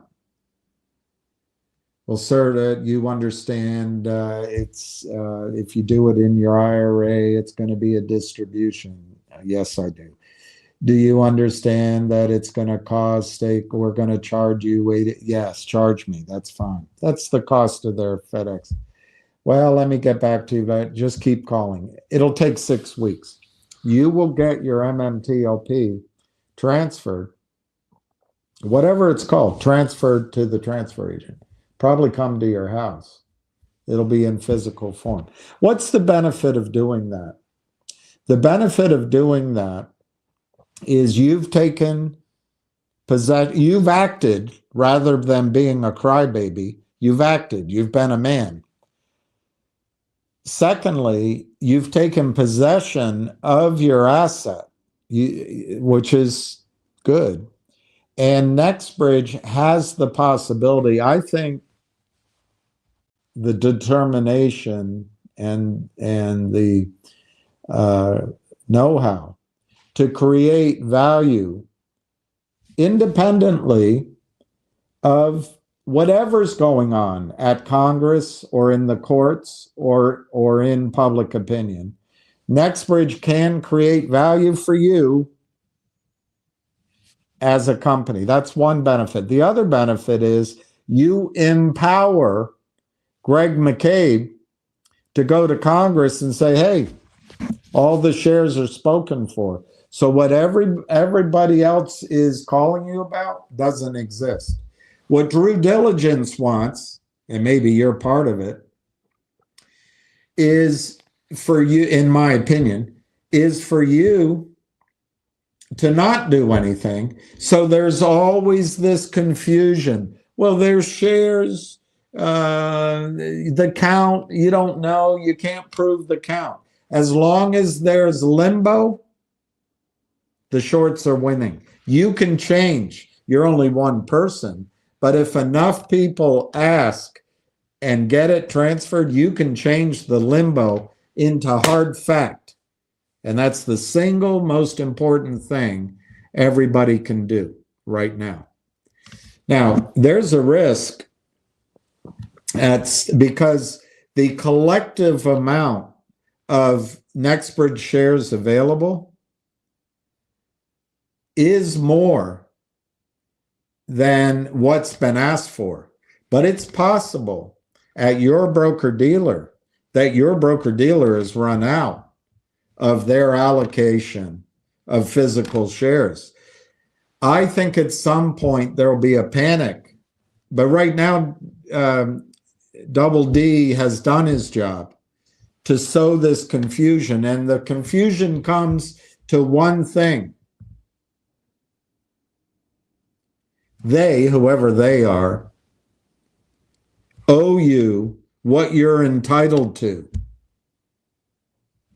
And if the logic goes, if you transfer over, you're going to get what you're entitled to. So therefore, you're not going to have a right to a settlement. So stay out here for the slaughter until it's too late, because then you have a right to what you're entitled to. This is constant argumentative manipulation, and he has all ranges, kind and caring, to angry and bullying, to, hey, you're being unfair to me, to going in for the kill, like making fun of me on Christmas Day, for example, and giggles all around. This is a man who will use all his weaponry to get you to do nothing. What does he get out of it? Probably a bonus. But what his paymasters get, is the confusion so that Greg McCabe, when he goes to Congress, has his dick in his hand. He can't say, I'm the CEO of Nextbridge. I am unable to tell you how many shares are short. I can't even tell you who my shareholders are. That limbo is the end game of the criminals. And so there's this confusion. Wall Street, MMTLP, Wall Street only owes you one thing in the document. It's one share of Nextbridge for every share of MMTLP. That's it. They don't owe you a short squeeze. And if you pout and don't request your shares because they didn't send it to me a week later and it's 2 years now, there's been no settlement. When is going to be the settlement? Are we done with it? It's, that is crybaby time. And I think fairly so.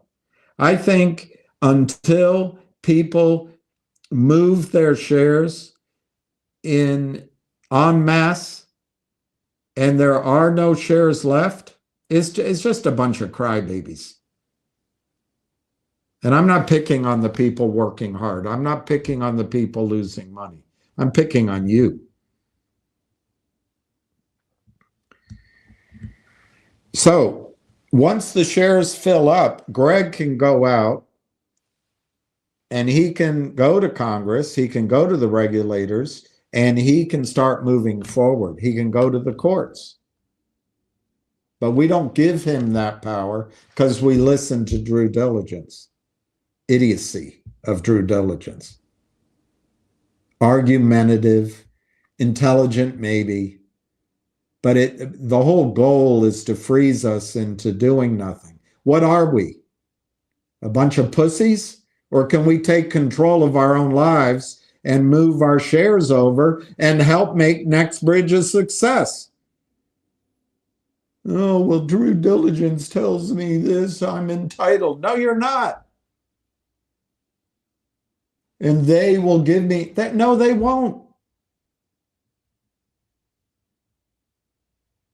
The same attorneys who represent guys like Seth and Kurt Kramer, who have nothing to do, as far as I know, with destroying Torchlight, but they might have. The same attorneys that represent the criminals represent the SEC. Do you believe there's a Chinese wall at these law firms? This theft in the trillions of dollars makes men at the top of the hedge fund industry, at the top of the money, the Ken Griffins and Goldman Sachs, wealthy beyond anything. We're talking trillions, and they're offshore. It's just a handful of men, and they have nothing in common other than money covers their crime. I don't know. I have a complicated issue because I've always worked to try to make money, and there's part of me that wishes I had stayed inside of Wall Street so I could have made more money. Yet at the same time, I'm making a moralistic argument. So when I meet my final reckoning, am I a good person because I tried to seek out the right and wrong?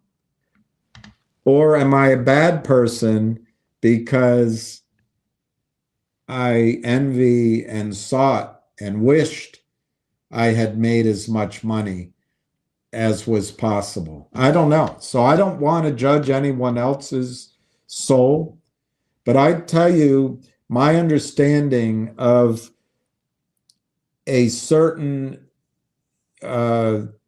group of people and their relationship with God.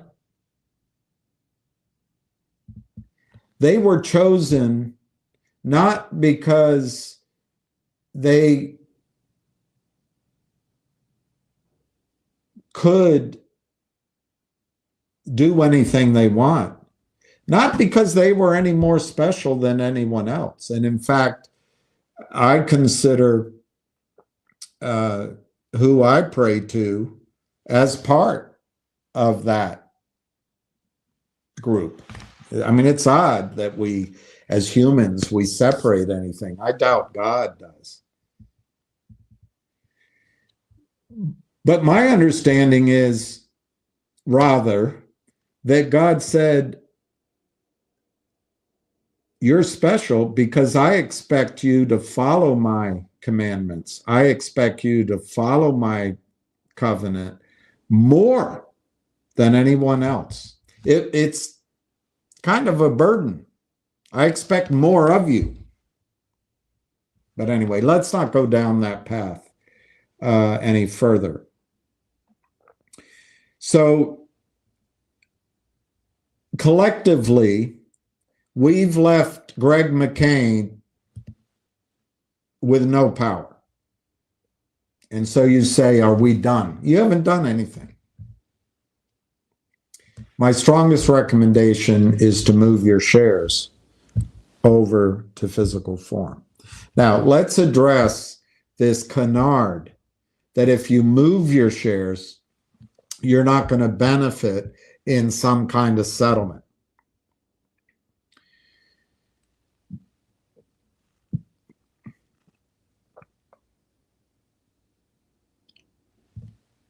What we, as financial people, that's what you are. You invested, so you're availing yourself of the financial world.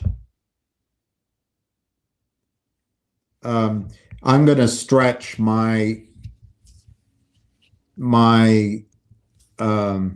education. There was a book called Quincunx, really a book I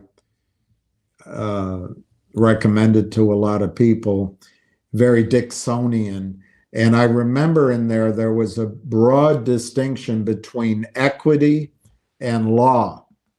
Now, I may be misunderstanding that distinction, but how I took it as an amateur is equity was more the financial side and law was law.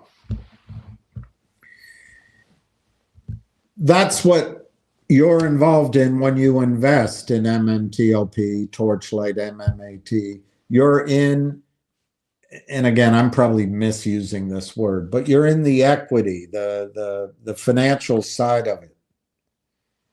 Now, emotionally, we want justice. Emotionally and intellectually, we want to understand what happened. We take both of those and we go to court, or we go down to halls of Congress, or we create the MMTLP army, and we expect that the system not only is going to correct the wrong, but it's going to return to us the multiples, the gigantic rewards that might have been possible in a short squeeze. So therefore, we sit on our ass and we don't move our shares to empower Greg McCabe and take control of our own financials situation. We leave it up to someone that's going to help us. And in fact, we're putting a double burden on Greg McCabe, because we're relying on his wealth to hire the lawyer out of Texas, Wes Christian, with his money, rather than aiding him so that he knows what his shareholder base is, so he can raise money. We sit on our hands and we drag him down, and then we say, rescue us. I'm telling you, you've got to stop looking for a rescue in MMTLP. Nobody's going to rescue you, including Donald Trump. That's my opinion. Oh, William is so negative. Okay. Now, where could a settlement come from? Congress.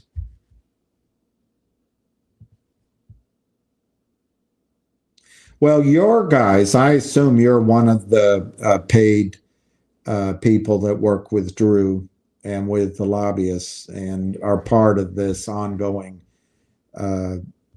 crime. I don't know that for a fact. And I've made my assessment of that group of people led by Drew on my own. It's just my opinion. I was very open, shared way too much, but I'm a human being. I've experienced things. I know who the type of person. But it's my judgment. You can make your own judgment. So let me ask you, do you think Congress is going to do anything? We went before I met with, I happened to be in the same fraternity, and I met face to face, and I like him, Pete Sessions, but nothing came. I went in his office, met the guy, nothing came. The guy with a bow tie, Ann Wagner, even the guy that we thought with such, I forget his name right now, that we thought with such fanfare, he was on our side.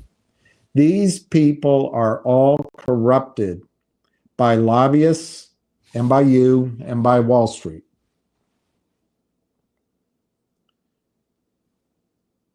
It's been, you're going to say, no, it's not. Whatever. It's been over 2 years since the final coup de grace.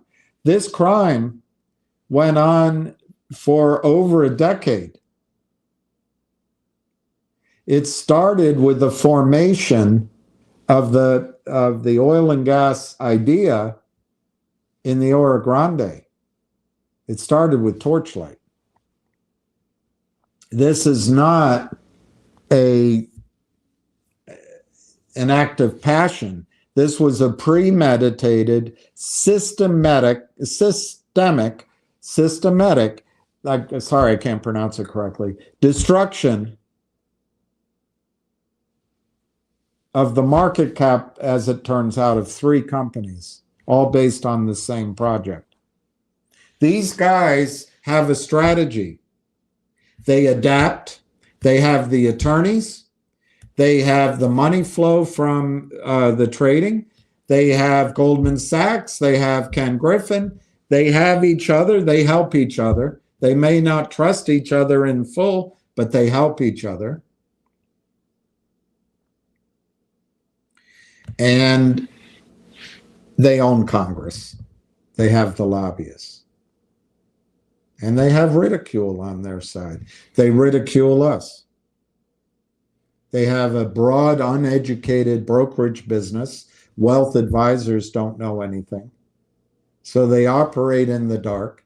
So let me ask you, do you think Congress is going to do something? I don't. I think Congress, we've tried it. I'll continue to try it, but I don't see it.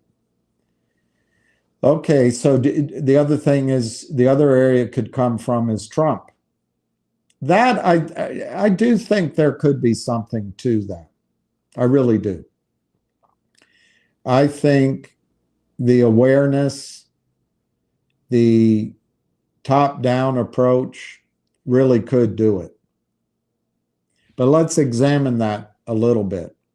That means Trump is using his executive powers to cause the regulatory systems, which cross-populates with Congress for oversight. And Ann Wagner has already shown that she is incapable of carrying out her job.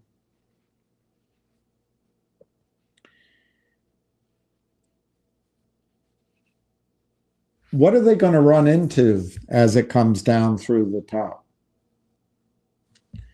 They're going to run into highly priced attorneys and lobbyists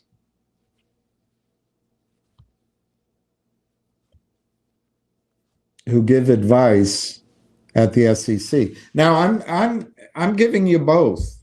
I'm on your side if you're a good person. Because I do think with the cleaning out of the SEC, with Musk there and with Donald Trump, there's going to be an elimination of the revolving door. But for right now, the high-priced attorneys who are corrupt as firms, corruptible and are corrupt, will give the argument that, hey, the shares are available. There's no problem. All people have to do is ask for their shares. They're not asking. That's one argument. The other argument they're going to give, and I again highly compliment and highly recommend Junk Savvy. The other argument they're going to give is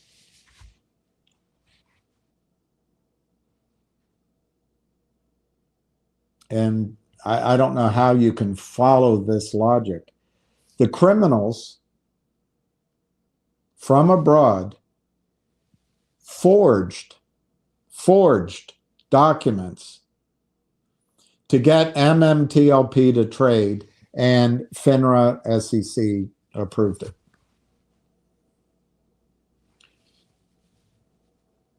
FINRA and SEC approved MMTLP to become the privately held Nexbridge, which is what MMTLP was supposed to be in the first place. All right, there comes the argument. And people like Drew Diligence are trained from youth to argue. And they are trained from youth to incrementally move forward their goals. But in the meantime, make those on the other side of the argument feel foolish, feel like we're being mean, feel like we're overwhelmed, give up. You can't make Double D. You can't hurt him. You can't hurt his feelings. You can't stop him. Everything rubs off his shoulders like water on a duck because he gets rewarded for meeting his goal. Besides sowing dissension and immobilizing us and creating confusion about what we need to do, he knows that we'll run out of time, run out of energy, and buying time is what helps his paymasters, the criminals.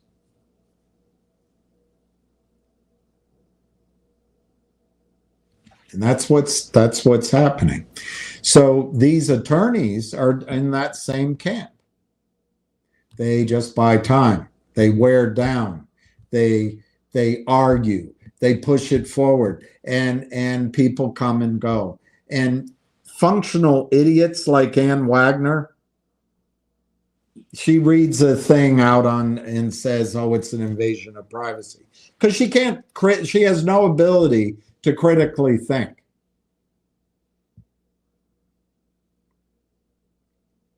So what happened is that MMAT distributed Meta Materials Torchlight Partners as a stub, private investment, second thought. The criminals got it trading, which was approved by U.S. regulatory authorities. And then the company, so they could counterfeit and destroy it because they were trapped. The company said, look, we're gonna convert that into a privately held company called Nexbridge. Those same authorities now argue that because Greg McCabe and the people at Nexbridge decided to continue the protocol of full disclosure and making SEC filings, the high-priced attorneys who work for the criminals and the SEC and the lobbyists argue that Nexbridge is a public company? There is no evidence. There's no price. There's no market. But the argument is by U.S. regulatory authorities that Nexbridge is a public company. No harm, no foul. Why? Because in a public company, under the current rules, under the reg show, which is a joke, but you can have a buy ticket, a sell ticket, a borrow, a locate, a real short, and you can sell shares your dog ate, and you're going to get them replaced under the market maker exemption. There are no market makers, but they use that exemption to counterfeit, to steal. So your regulators are arguing, and from these high-priced attorneys, $5,000 an hour, they're arguing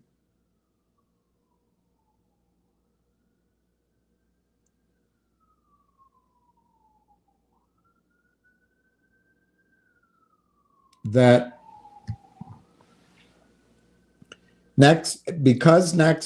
first they're arguing that Nexbridge is a public company.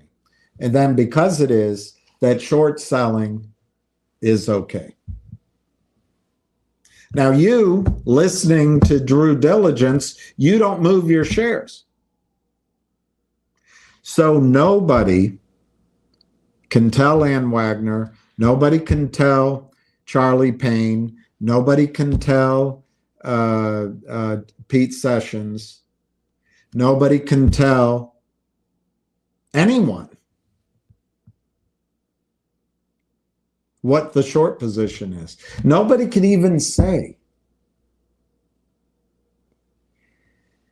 that all of the available shares are spoken for.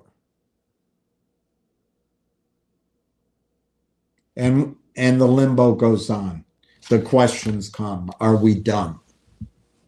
Now, I want to tell you, Caligula, I never recommended MMTLP, ever. I did put out videos that I thought the stock could squeeze after we got in those days. And I think the evidence is it might have. But I never recommended anyone to buy it. I bought some, so I put $34,000 into it. Or more than that, I guess. But whatever it is, I have so I own it. I'm in it. So the sources of settlement or potential recompense I see as outright fraud, collusion, and criminality on the part of FINRA, possibly SEC.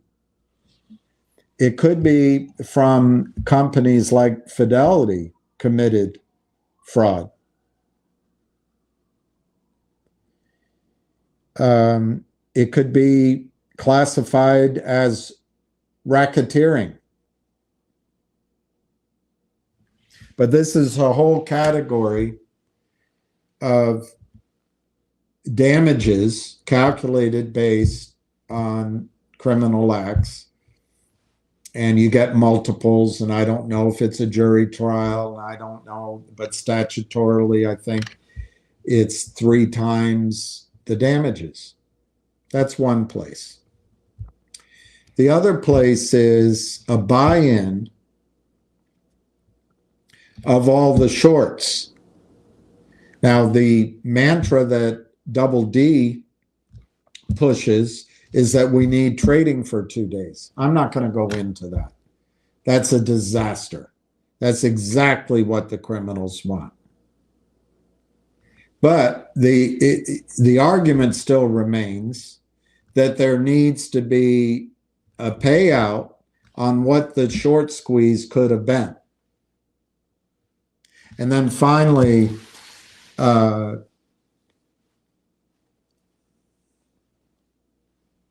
well, I think there's four categories. The third one would be opportunity cost.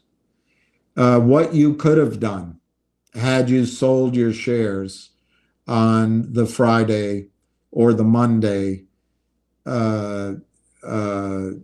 shortened settlement. So it's the opportunity cost is there. That's an argument. Hard to define, but it's there. And then finally, it's pain and suffering and cost of attorneys and all that. So these are the things that could be paid out if properly litigated, whether in court or in public opinion or halls of Congress.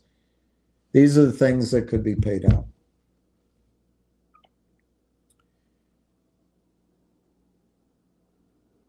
Then you're up against highest priced attorneys, highest priced lobbyists, and relationships with everyone. Because once Trump's gone, it's back to the old ways. So they got to stall. But the question comes, Caligula,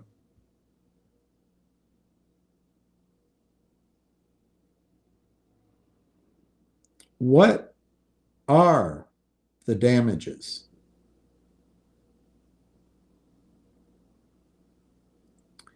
We've got a situation where, as a group, we refuse to move our shares to the transfer agent. So the one thing that's provable that Wall Street must do, your broker-dealer must do, they must ask for delivery and deliver to you your shares of Nexbridge. You refuse to do.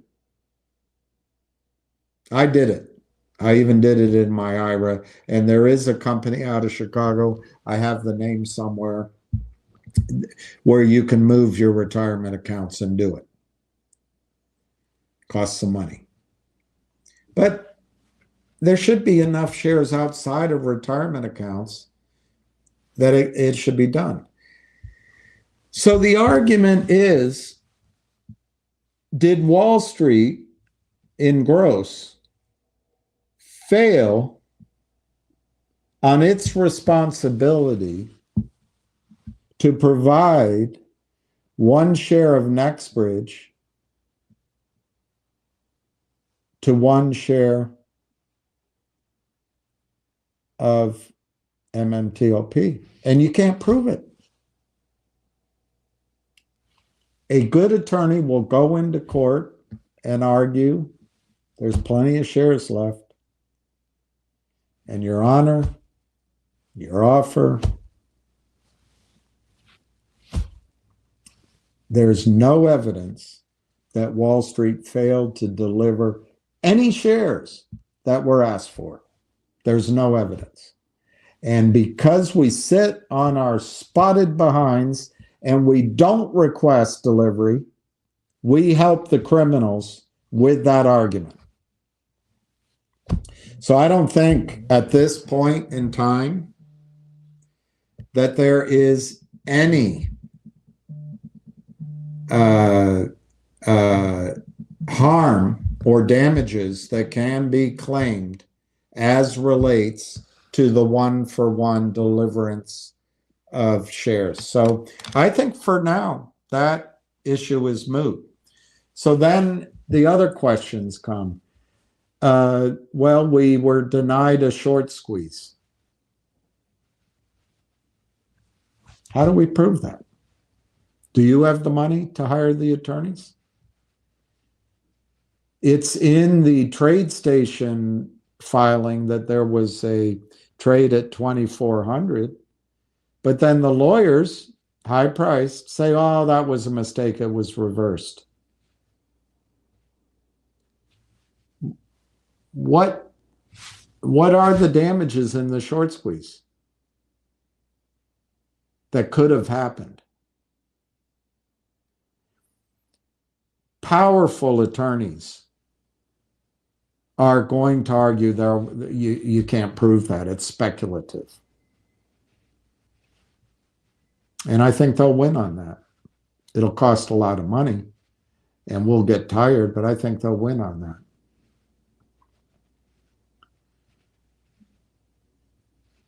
Then they're going to argue, the bad guys, they're going to argue that essentially we'll do nothing.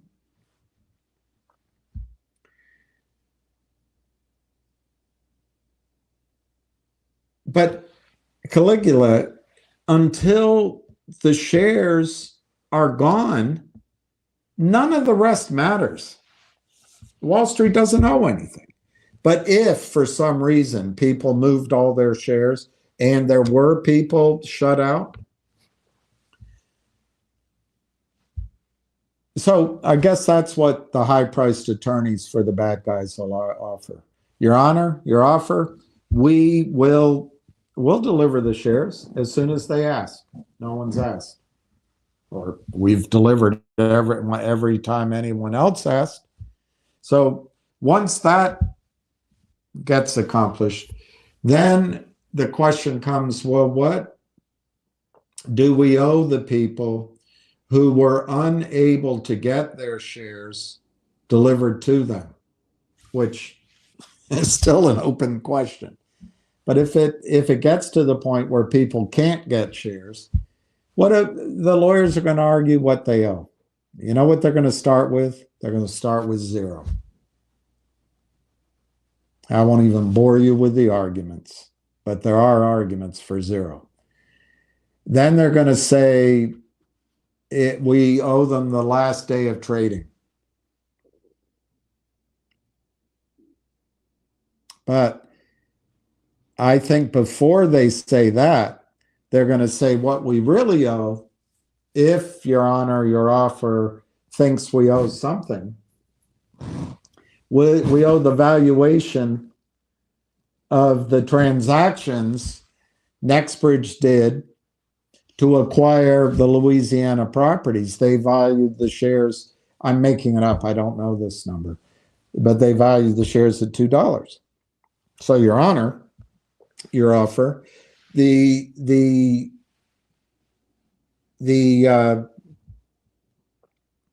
$2 number is the value that Nexbridge made of its own shares. So that's the best real-time value that we can come up with of what the shares could have been worth had people gotten the shares they deserve. But the fact is, there's still shares available. We don't fill it up. We don't do it because due diligence has us confused. There is one thing, Caligula, you should be doing, transferring your shares until they're all gone. But no one does it. It's an argument. Why is it an argument? I can't believe it that it's an argument. It's the only thing we can do, but we sit on our butts. All right, so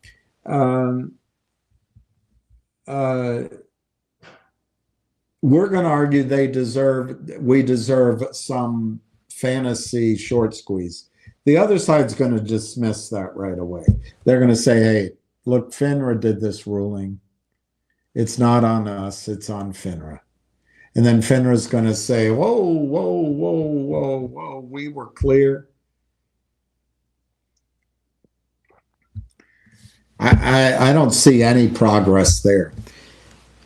Now, where it could be really fertile is if FINRA committed fraud. Oh my gosh, it could blow over, but it could be a multi-trillion-dollar settlement. If Fidelity committed fraud, if racketeering were proven, these are big, big things. But do you remember, Caligula? You're probably too young. You're cocky and young. Do you remember how long it took to get a tobacco settlement? Do you remember how long it took to get an asbestos settlement? Do you remember how long out of that movie with John Travolta or the book about the tanning up in Massachusetts it took to get a settlement and how chopped up? I personally think that's an interesting subject and there may be justice, but I don't think it's a profitable subject for us. But let's go down that route on one issue. On one issue. And we'll relate it to the other payouts as well. Possible. What if that wins and I've moved my MMTLP into physical shares? Have I lost out on that settlement? This is a reason to sit on my ass and do nothing. Due diligence tells me I'm entitled. I don't have to do anything. And if I move it, I might miss out on my payment.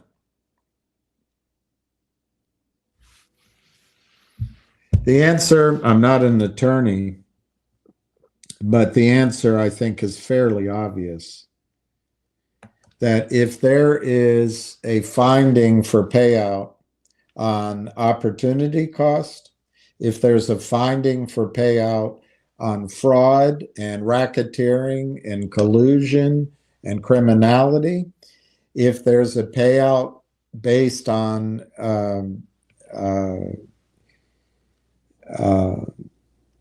just can't imagine, but if there is a payout on some sort of short squeeze number,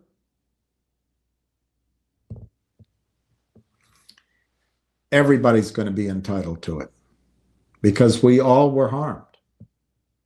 Now, where the calculation may end up is, let's say they pay out $100 a share, but our NextBridge shares, because we took control of our own situation, our NextBridge shares are worth $10.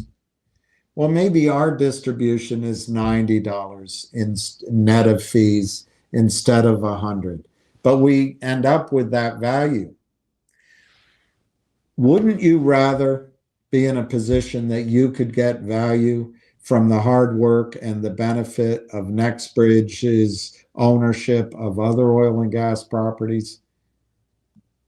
And you get the potential benefit of what other lawyers, other people are going to try to get as a payout for you because you sit on your ass? Wouldn't you rather that? Or are you just going to sit and complain, are we done with MMTLP? Anyway, I'm not as optimistic that Trump's going to do anything like some waving of a wand for MMTLP. I think the grind them down aspect of lawyers and time and money, and then the slow accretion, the slow movement forward of the goal. I think they recognize they just have to survive the first flurry of pressure, and then they can go back to acquiring land, building settlements, and moving out the native population, and they win.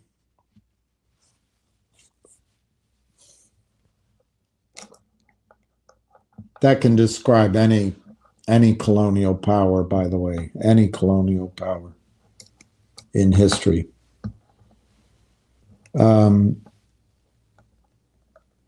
I think, Caligula, if you haven't moved your shares of MMTLP to the transfer agent, you are done.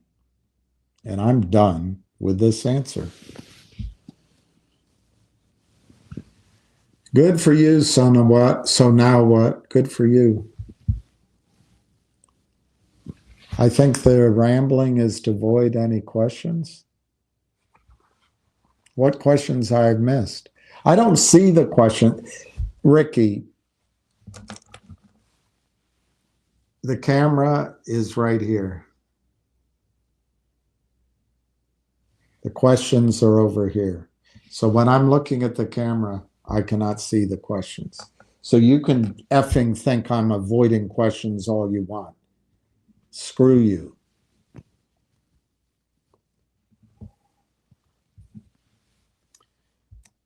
Let's see how the market's doing.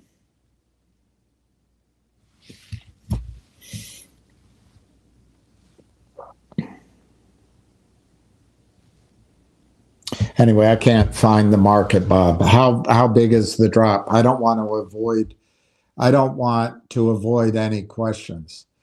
Now, the one stock everybody should be buying is this company out of Dallas that is recompleting an oil well in Israel. Run. Don't walk. Go buy shares. It's up 40% in 3 days. It's the greatest thing since sliced bread. I don't need a Zion Oil and Gas. You said they were paid to pump, and that is BS. Who was paid to pump? I'm not sure I said anybody was paid to pump. I'm thinking when I accuse someone of pumping, I have accused Jeff Easton of pumping and the Kramers of pumping, and anyone that goes to a CEO and says, we'll raise money for you and we're going to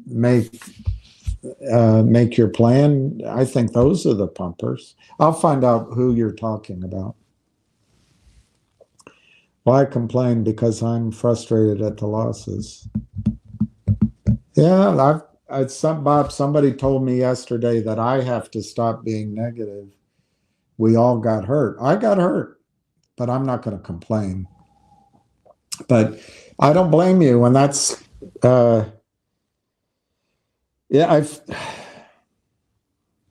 I really try to stand in on the pain of the losses.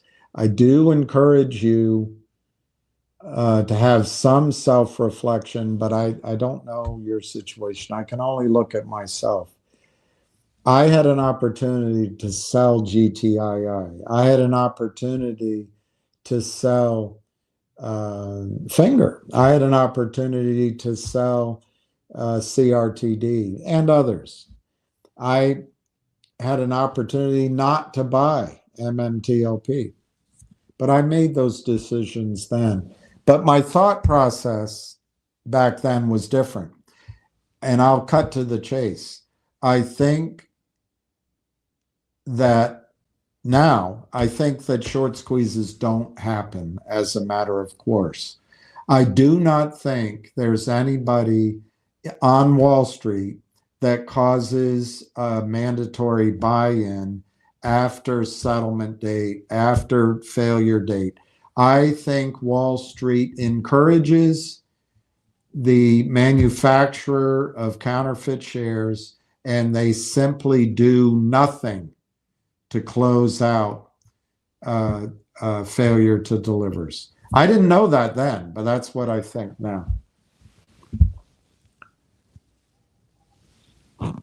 Since the COVID paychecks went into the market to be farmed by the hedge funds, most folks don't trust the market to be a fair market.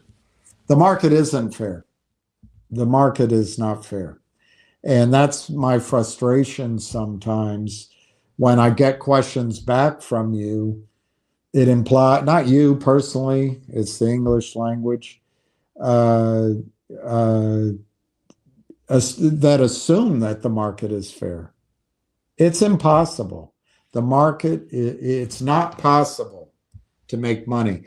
I now believe that when a stock moves up, you got to sell. That's the trick. How do you sell?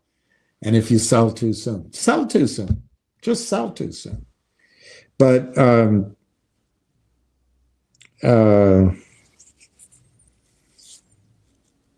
something somebody said, I can't remember. Let me get to Ricky's questions that I'm avoiding. I don't know what the huge market crap is. Let me see if I can find it.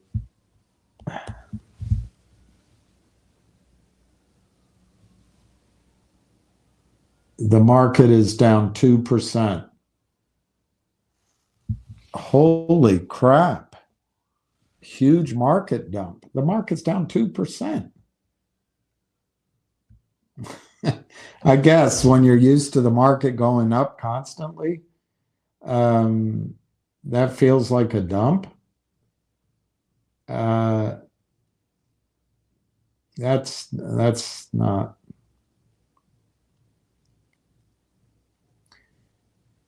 It's a pullback. It's uncomfortable. Nvidia's down. I agree, but I don't think that's a huge dump. Gold is up, silver's up, euro is up, the pound is up, Bitcoin is down. Yeah, okay. Let me go to Ricky's questions. I lost over 600 knots.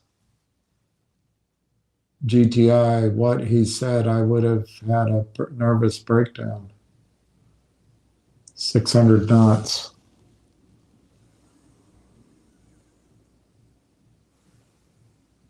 I don't know what 600 knots is. I don't want to be 75 years old and broke. I don't either. And I think sometimes I get pretty reactive on these calls because a lot of people are just in the state of mind to get robbed from. My brother told me once, I think he said it slightly differently, but he said if you have to bend it over to get screwed. And there are ways to fight back. And Ricky, I think you're doing it. I think you're in Railtown. I think Railtown is going to be a trade. I think Nixie and G-Bucks are both trades. But to everyone here, if you make any kind of profits or you have some cash available, I think the single biggest squeeze, if that's your dream, I think the single best investment, if that's your dream, I think the single best way of making sure you're not 75 years and broke is right now is silver. Now, I agree with John that platinum and palladium, I think he said platinum, and I think gold. But I call your attention to Mike Maloney's gold silver ratio when you're buying. If the ratio is over, you can't see it here, but you can barely see it. If it's over 80-1, you buy 100% silver. And right now it's 91-1. So my urgency is I think silver is going to at least go to that 60 to 70 range by the time you guys buy any. Well, and then I guess then I'll be telling you to buy half gold, half silver. All right, let's by the way, I don't think the COVID paychecks were why GME and AMC really went up, but I think the momentum was unexpected. And the buying in and the scrambling comes when the criminals start losing money. They buy each other in, and then they help each other out. So, all right, let's see what Ricky's asking. I asked a question. I didn't say they were. You made some accusations. I don't know what I said. Why complain? Because I come on to get an update only to hear anyone who complains about the losses are a shill. We never said to buy. Well, Bob, I didn't say to buy MMTLP. I did indicate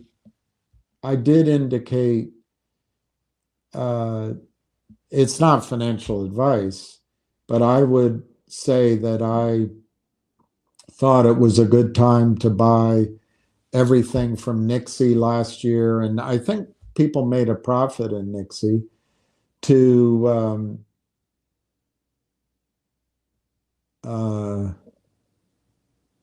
I don't know if I said to buy ZJYL or GDC. I think I think I just reported on those trades. But Bob, as I tried to explain Sunday, buying is more than one reason to buy. You've got people like Avid Trader who will give you ideas based on day trading, and he does a great job of it. So that buying is for a trade. You can buy for a short squeeze. You can buy for an investment. You can, if you buy as an investment, you can buy high risk, highly speculative investments, or you can buy conservative investments. So everything, just to say what you're saying, probably is too simplistic. I have to call it as I see it. I never told anyone to buy MMTLP. Never. I never told anyone to buy MMTLP. In the last days, I think it was the Wednesday, might have been the Tuesday, but in the last days before Jessica Hopper stopped trading, I bought MMTLP and we discussed it. And so I have losses in it. But it's true, I never recommend buying MMTLP. GTII, I told some friends about it. And I did videos on GTII, which were not recommending purchase of GTII. But I went to the SEC, I went in front of Gibson Dunn, I went in front of the NASDAQ, which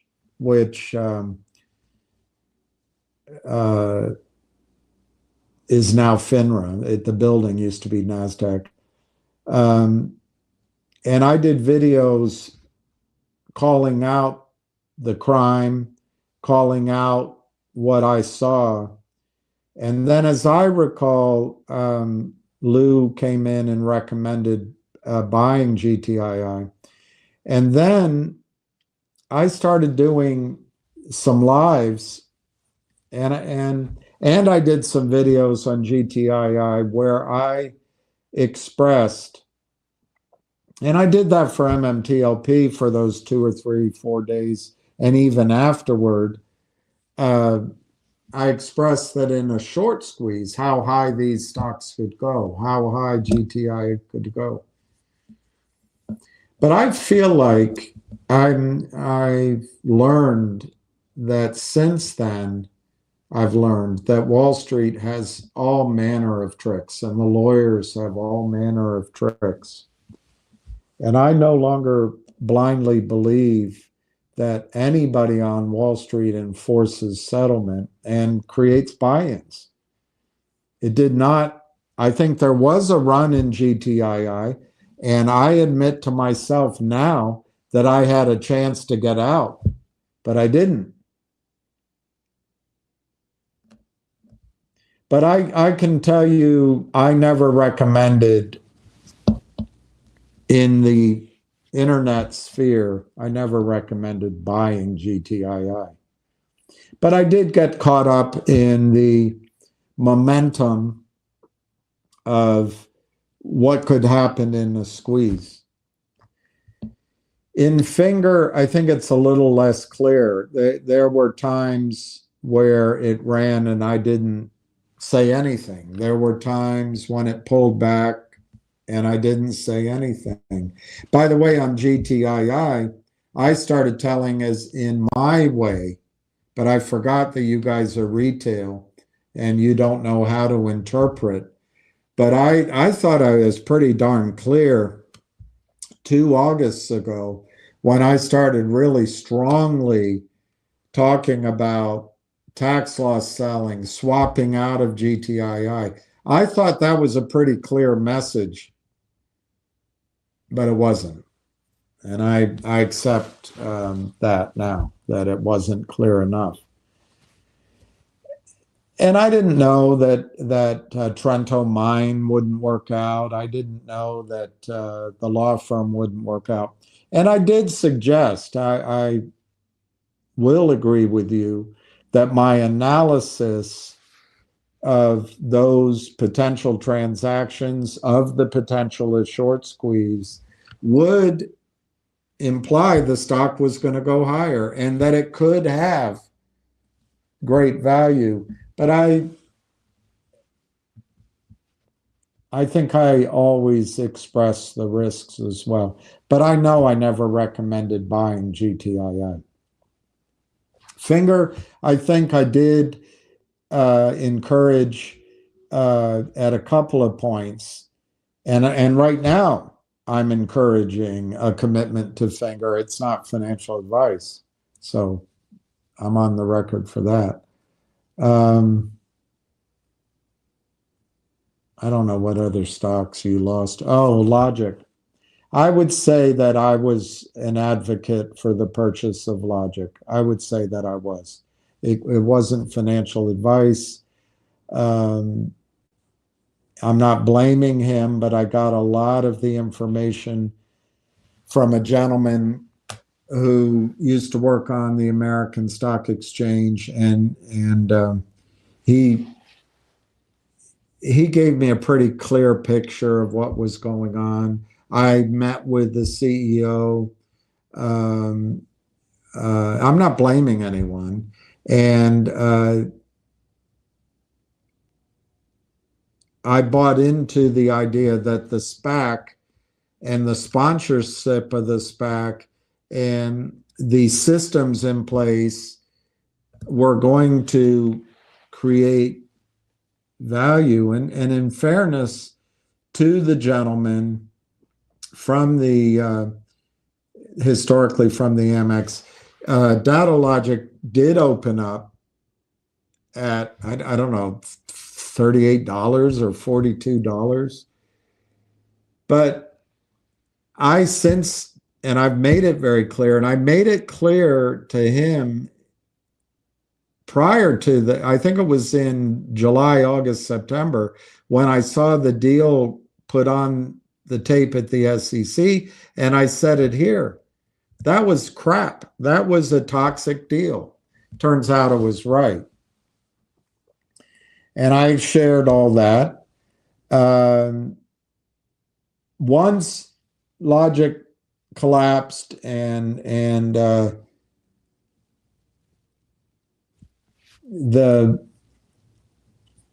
I'm trying to remember the timing, and I can't remember.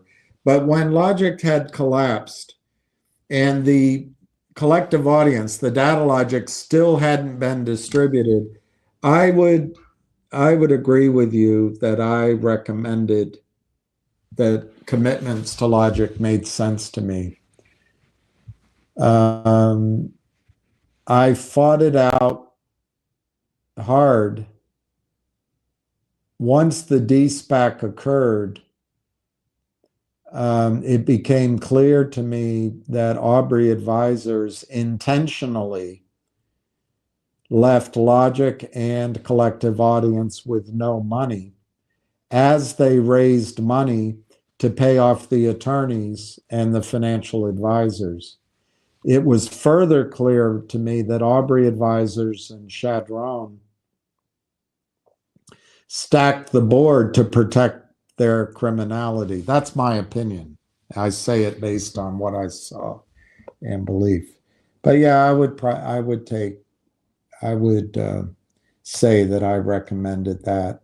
I don't know the other ones. I don't know what other trades. Nix, Railtown, yes. Silver, yes. I don't know, Bob. I'm trying to. I don't want to avoid answering further questions. So let me go back. The criminals don't stop counterfeit shares. Those are the people to be upset with. He won't stop talking. We need to ask question. Been on her since the start. Here. But why come here to complain? By the way, my questions, Ricky, I don't know why. I didn't move off of here, but that's it. That's all the questions I have. I can't go backwards. So if there's a question I didn't answer, you have to put it back up again. Whatever. I didn't, Ricky, I didn't see your question. I have 5,500 shares of GTII, and I'd like to see it go to $10. It's not going to go to $10. Your 5,500, it won't go to $10. But let's examine, Thomas. Let's examine how it might. Let's examine how it might. But I just think it's impossible. But I'll do it. I don't want to avoid it.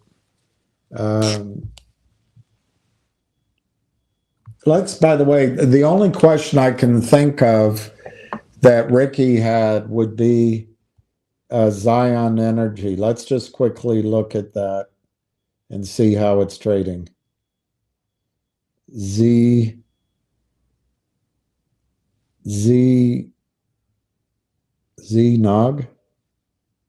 Yeah. No. ZNOG. Okay. Okay, Zion is trading at 24 cents. It's up a penny. The chart actually looks, I mean, it's a simplistic chart. It actually looks okay. The volume is pretty in line, it looks like, although I haven't been watching it for a long time. The news, there's no new news on ZNOG. So I don't have much data on Zion oil and gas, but that might have been what Ricky wanted me to talk about. But I can't. I don't know. It might be. I don't know. Maybe I don't have. I haven't bought enough memory, but and I'll learn that in the future. Rather than look at the camera, I'm going to have to look at questions as they come. It's not intentional. Anyway, so you have 5,500 of GTII.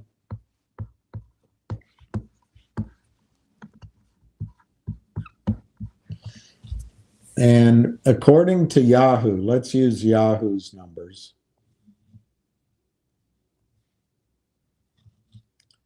GTII has, well, all right, you click statistics. Sorry, it's slow, Thomas.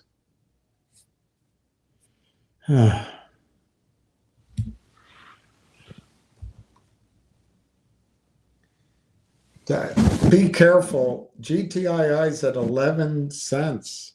Be really careful. The shorts love this. Do what you want. I could be wrong. But let's just look at it. The company has 339 million shares outstanding. No, it has implied shares outstanding of 452,130,000. Okay, that's what, so you own that, a percentage of that. Is it worth going through that analysis?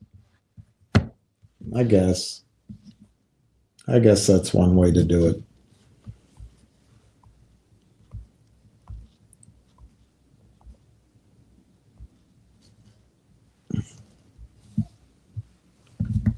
So I'm laughing because it's going to be a small number. I'm not laughing at you. 452,130,000. So you own 0.0001216. You own, that's how much you own of GTII right now, using the fully diluted number of shares according to Yahoo. That's what you own. I'm going to write that down.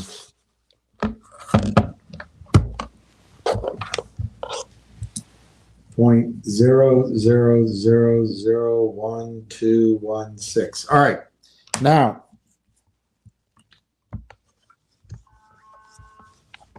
the market cap, according to Yahoo, I think it's very high. The market cap right now of GTII is $39 million. Please don't be buying this right now. The guy is here. I'm sure he's a great guy. I've never met him. And it sounds like he's got a good product. But he's here to raise money. He's here to raise money. And if he comes, he'll come to you or go to the whales. But if he goes to Wall Street via Benchmark or via Yorkville or via Condias,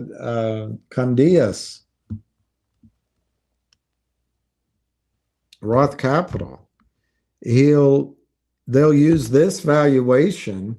They'll start shorting the stock down. They'll give him his money, and we're back. I mean, it's a possibility. Do you think GTII is worth 39 million right now? All right, let's say it is. Let's use this. So right now, 39 million, you own, I'm going to do it by 5,500 times 0.115 at the last trade. Your shares are worth $632. But you want them to go to 10, so you would like it to be worth 55,000. All right, let's see if we can somehow figure how it's going to get there. So this new company, which has AI, it's got a Bloomberg type terminal, it's got a great CEO, awesome business market plan, it's got a tremendous potential of revenue growth. So therefore, they're going to value themselves at what? What value do they give themselves? I would argue with you that if the value of GTII remains 39 million, they'll go find another shell. But if they use this valuation, all right, Ham wants to talk to you, I think. Hello? Yeah, I am. What'd you say? All right. Okay, fine. So I can't in any way envision that GTII is worth $39 million to AIversity. but it might be worth $39 million merged with AIversity. So let's go with that. So how much of GTII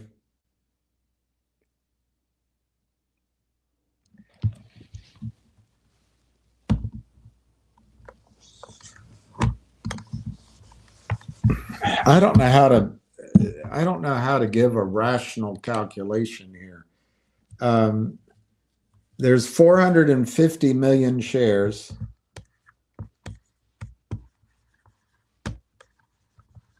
And I guess there might be a clawback a little bit. So let's call it 400 million.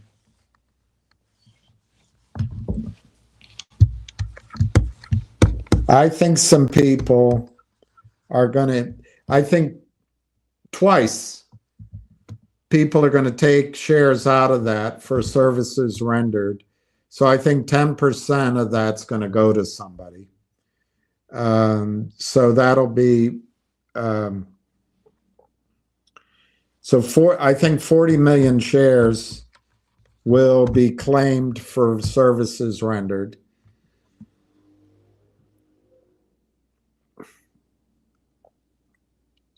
So that's new shares. So that reduces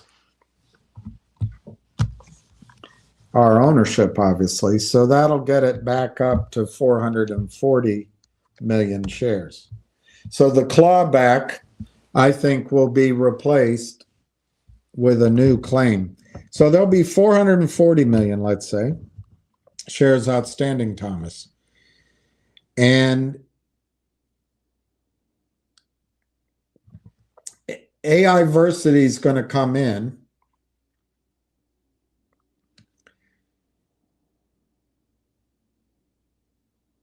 For how much? What amount of the new the combined company, do you think AIversity wants to have? I believe there's going to be people that will own 10% of our company, just like you own 0.00001216 now. But how much of the combined company will AIversity want? That means issuing new shares. Now they say he's not going to reverse split. I think that's impossible, but all right, he won't reverse split. Do you, there's no way for you to talk back, but do you think that AIversity is going to settle for 50% of the combined company? What we're bringing to him is 800 investors and a show. I think he's interested because we can raise money for him, and the whales too, and we have the short position.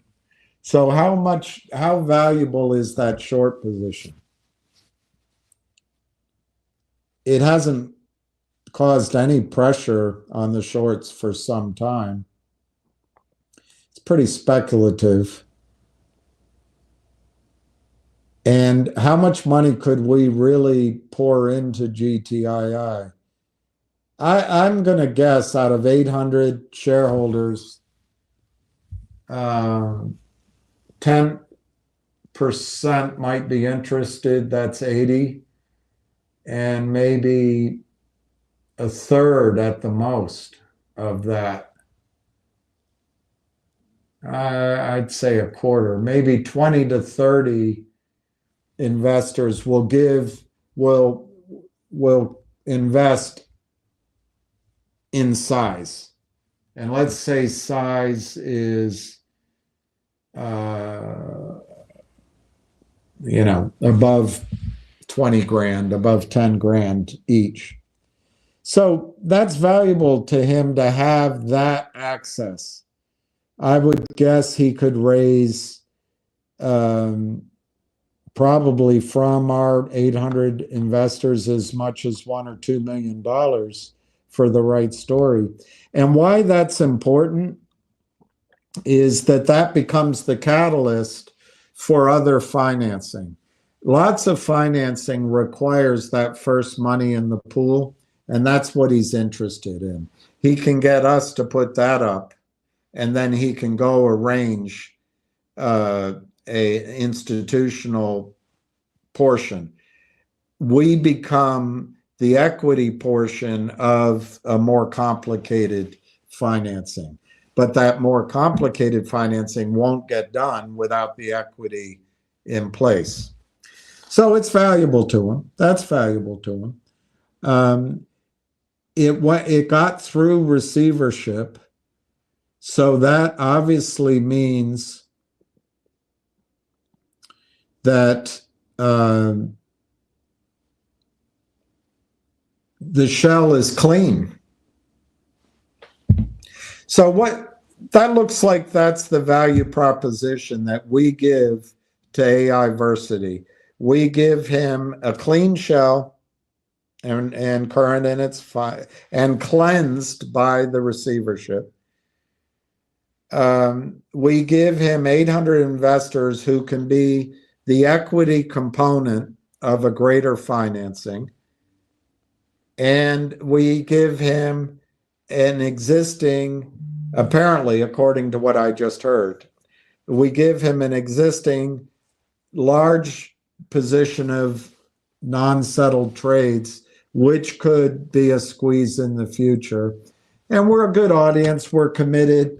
We're going to be loyal with him. So that's pretty good on GTII's part to give to him. He brings to the company this tremendous Bloomberg AI terminal that can go on anybody's computer, anybody in the world that's trading, and it can ask for $30 a month. That's what I just heard. And the growth in revenue could be explosive. So he values that at a high number, but he knows to get to that high number, he wants to be public because he can have access to capital. So what's the trade-off there, Thomas? What's the trade-off? What is the advice he's receiving from others that he should be getting from us? Well, if he's talked to, and I don't know the answer, if he's talked to other suppliers of shells, he would probably get a clean shell with investors, but maybe not as committed as we are, with the ability to have an audience and raise money, but maybe not as much as we do because we have whales. But remember, he lives down with the whales, so he might be able to get to them anyway.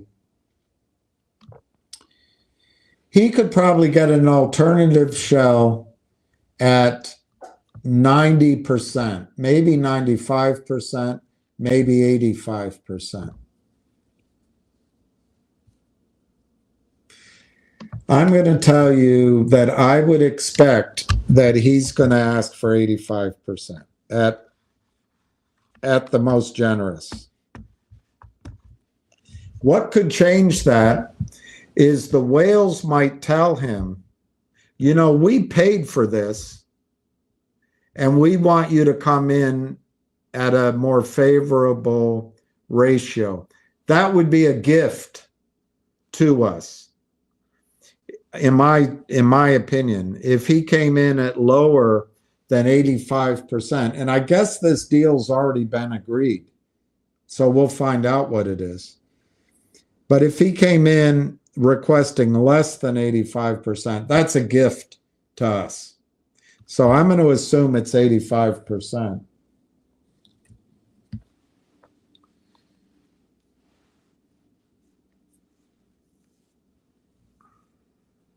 I don't know how to translate this 39 million market cap into my example. But I can tell you this, for what it's worth. In order to take care of the 10%, I believe, for services rendered are going to be added, but then adjusting it for clawback, I'll say that there's 440 million shares outstanding of GTII right now. So to get that to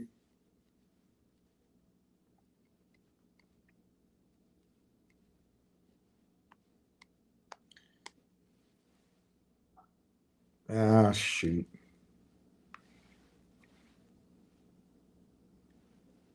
Okay, I hate my calculator. Basically, there'll have to be 1, 2, 3. 1, 2. There'll have to be, that's 100,000, that's a million, that's a billion. Okay, there'll have to be 3 billion shares outstanding of the new co. 3 billion shares outstanding. So because there's basically a wash with the clawback of shares in my example, and the giving out of shares for services rendered,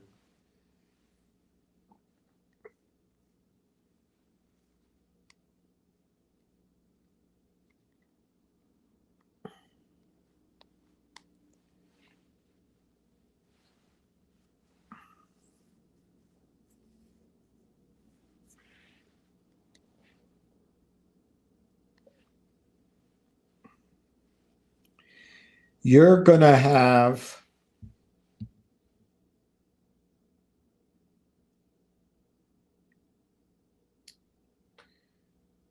okay, I know how to do it. 0.00. Oh gosh, how do I do it?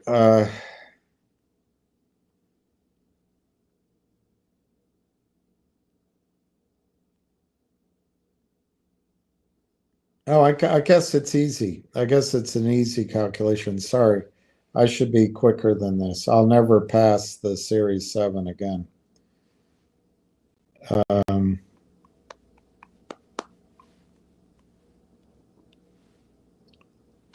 Divided by 3 billion.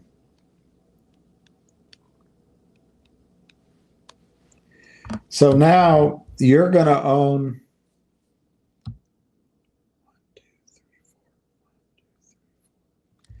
you're now going to own 0.0000018%. I mean, I guess it's not a percent.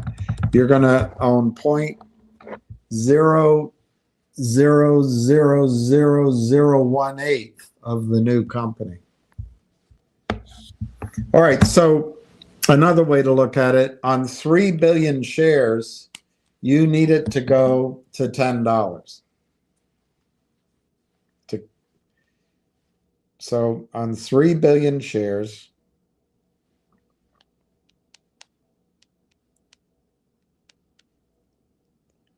that's 3 billion times $10. So you need to have it go to 30 billion in market cap.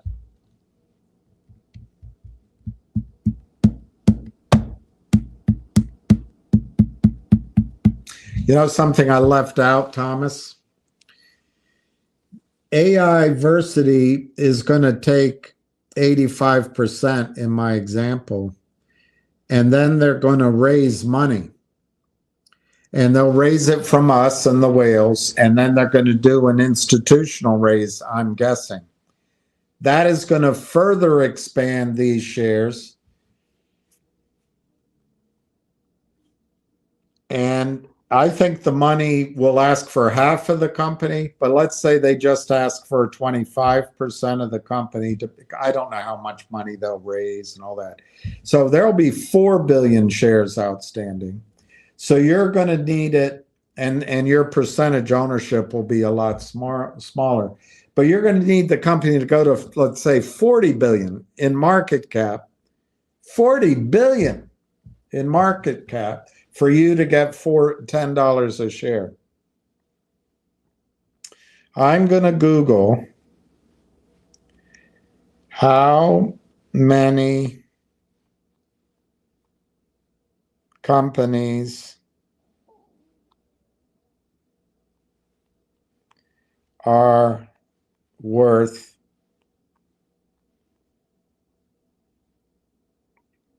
$40 billion.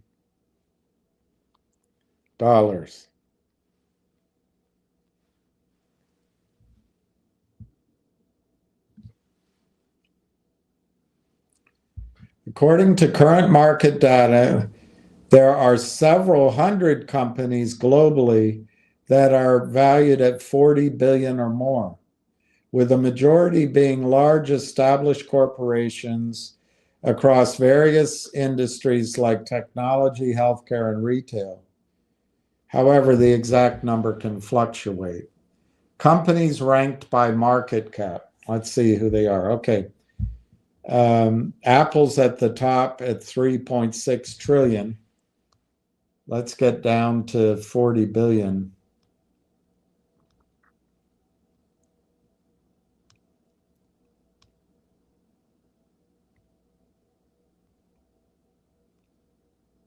It's quite a few companies over 40 billion. 100 are over 150. All right, let's go down this list.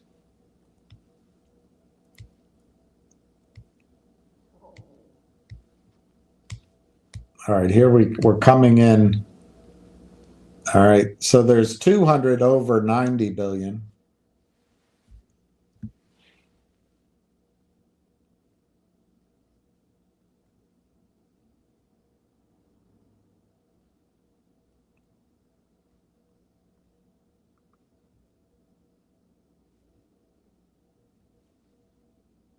There's 300 over 65 billion.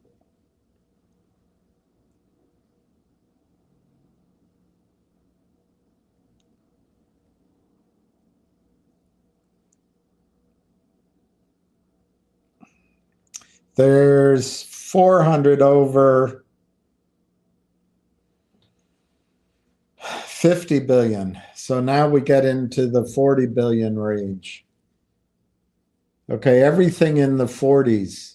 Compagnie de Saint-Gobain, Deutsche Börse, 3i Group, Glencore, Infineon, East Money Information, Walmex, Waste Connection, NatWest Group, Sonorica, Cheniere Energy. God, I remember when Cheniere was a couple of million. Cloudflare, CITIC Bank, American International Group, Cummins, HCLC, Dominion Energy, Thales, Agnico Mines, W.W. Granger, Flutter Entertainment, DSV, Discover Financial, Halion, Newmont Mining, Heineken, UOB, Swiss Re, Kimberly-Clark, Mitsubishi, NASDAQ, General Motors, Takeda Pharmaceutical, Grayscale Bitcoin, Nordea Bank, BASF, DHL Group, TC.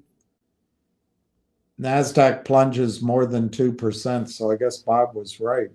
Alcon, Sempora Energy, Dayon, Adidas, Lonza, I'm going to skip a few, Siemens Energy, Marathon Petroleum, Kroger, Ross Stores, Japan Tobacco, Suncor Energy, Yum Brands, Experian, Occidental Petroleum, Baker Hughes, First Abu Dhabi Bank, These are all in the 40 billion range. Diamondback Energy, Vistra, Novatech, Edwards Life Sciences.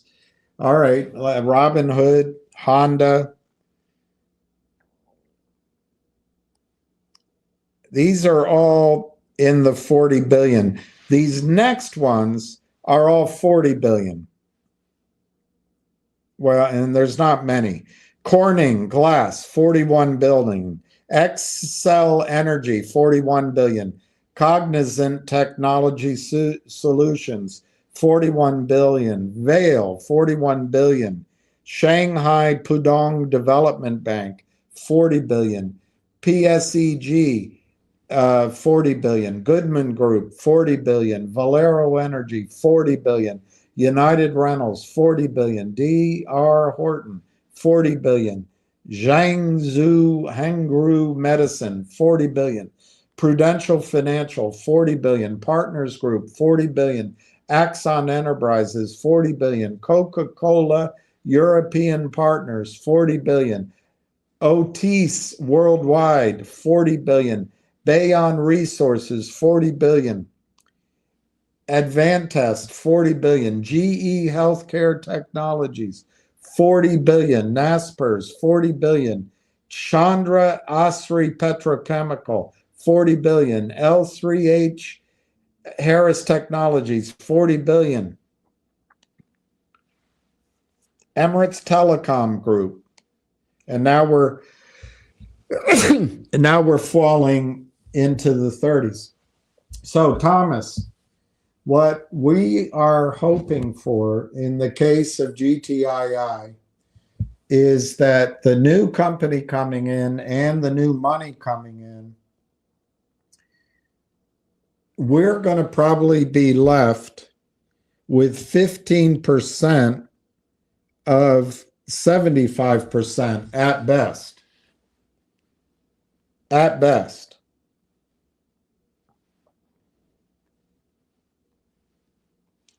So we're going to be left maybe 10 to 11% to share amongst all of us of the new company. And to get to 40 billion, and I think that's at best. I think our cram down will be much further than that. But to get to 40 billion with the likes of Marathon Petroleum, we're going to hope these Bloomberg terminals and AI are so revolutionary, and they might be, that the revenue grows to such a point that the market cap can be $40 billion without further dilution. I would argue to go from our market cap today, whatever it starts out, to get that high. There might be further rounds of financing, but let's ignore that. Let's ignore that. Let's just see it's one slug of financing that comes and it goes to 40 billion. Is it possible? Sure. If the revenue growth is explosive and AI-versity becomes the next, in terms of popularity on phones and computers, the next Disney, the next Netscape, the next OnlyFans, the next, I'm trying to think of apps that have caught fire, and unfortunately I can't think of any others, and the revenues grow. It can happen. Absolutely. Can it happen? Is it likely to happen? I don't think so, but it could. It absolutely could. That's one way to get to your $10. The second way is that they get started down this path. They make such progress, and the stock goes from pennies to $10, 40 billion market cap based on 4 billion shares outstanding. because of a short squeeze. All right, so what could cause that to happen? We would have 15%, actually less. We'll have 11% of the new co. Let's say there, because that's the number I heard, let's say there's 400 million, 450 millions of counterfeit shares. Let's call that, there's 11% of the new co that we own, but there's a 11% as a short position. Could that cause a short squeeze? I guess it could, Thomas, if the initial financing was done in the form of restricted capital, whether it was debt, which would mean far fewer shares trading, or some sort of structured rollout of the shares over time. There might be a window of time that 11% of shares that are counterfeit represent a huge part of the trading volume. And maybe there could be a trigger for a squeeze. The other way is that the financing isn't primarily equity, it's some other structure, but it'll still be those percentages. But my point is, in the open market, perhaps you can come in a convoluted way that 440 million shares or 50 million shares of counterfeit shares somehow could cause a short squeeze in a world where there's 4 billion or even 5 billion shares outstanding.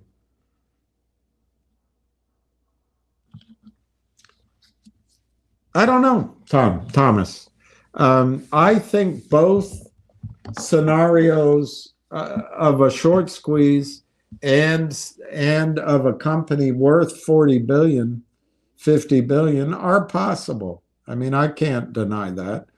You've got a dynamic CEO, a revolutionary product. Revenues could grow gangbusters and claim a multiple of 40, 50, 70 times. And you've got a motivated group of shareholders, a law firm that might help. Yeah, it's all possible. But is it likely? I'll leave that up to you.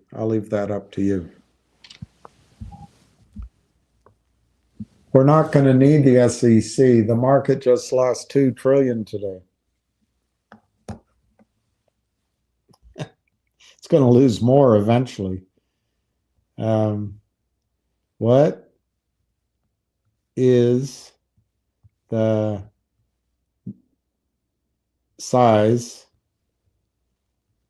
of the U.S. stock market?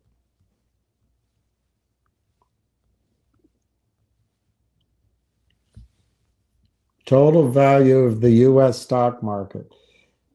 As of January 16th, the total market capitalization of the U.S. stock market is currently 62 trillion. And it went up and down. So let's just use that. That's as of the beginning of the year, 62 trillion. So it's down 2 trillion. Oh my gosh, there's only 60 trillion left. I appreciate your analysis, but according to the headlines I just read, it's 2%. According to this, it's probably more like 3 or 4%. It's pretty big. You're right. The question is it going to lose more? And we'll find out. It's possible. Now you put up the assumption that shareholders are putting up money. Sure. That's the only reason he's interested in GTII as a show. I don't know though, Matt. It's an assumption. It could be wrong. I could be making an ass out of you and umption, but yeah, that's why he wants us, is to ask for the equity piece of a raise. I'm sure that's got to be it. Might not be, but if we don't put up the money, somebody's going to. Now what? Okay, now Matt. Okay, I see where you're going. Perhaps AIversity already has revenue. That might be what you're saying. And I don't know that answer. Maybe AIversity doesn't need any equity. That's possible. They're going to need to cover what the whales paid so far in legal costs and maintenance costs and auditing costs. So I would submit to you that there is going to be some equity issued, or there's going to be payback of cash. These are things I don't know for sure. But sure, Matt, it's possible that GTII that AIversity, when it comes into GTII, will already have revenue with which to grow and with which to pay back the whales. You're right. And the lawyers. You're right. You're right. They might already have existing revenue.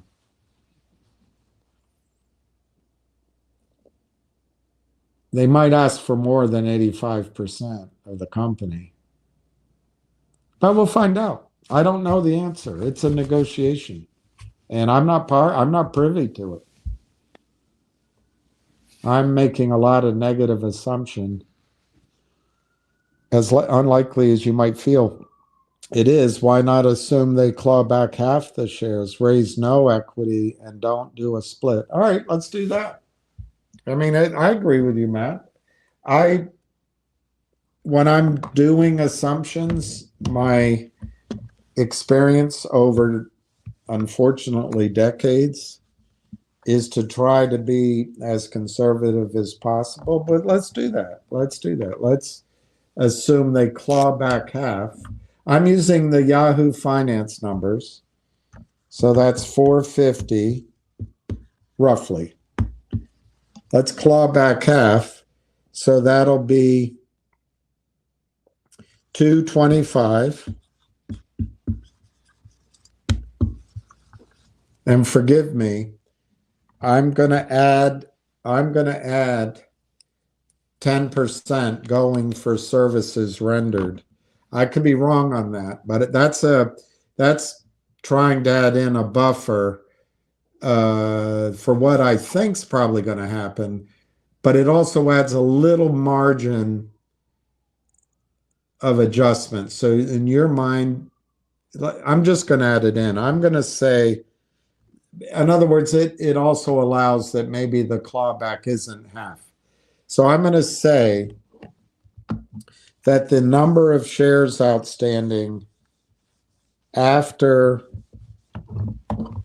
all of this is 250 million. And let me see what's your other thing? No equity finance. Okay, zero equity financing. Zero equity.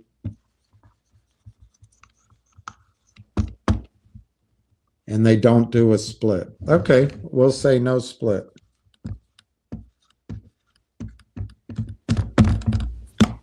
Right?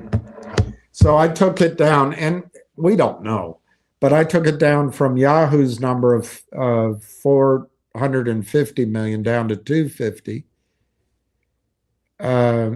Maybe it'll go lower. Zero equity and no split. Okay. So there's 250 million shares outstanding, but there's no reverse split. So how many shares would they ask for? Matt, I'll go further. I'll assume that AIversity only asks us for 51% of the company. Am I being optimistic? I'll say they only ask for 51%.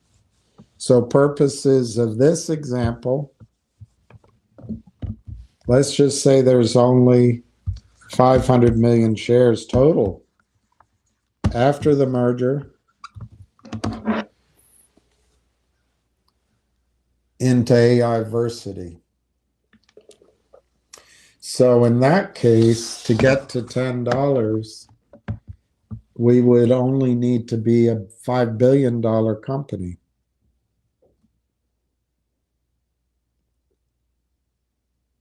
To get to $10. So at $10, the market cap would be $5 billion.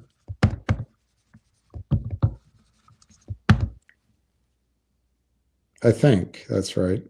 Let me do it by computer. I'm so bad.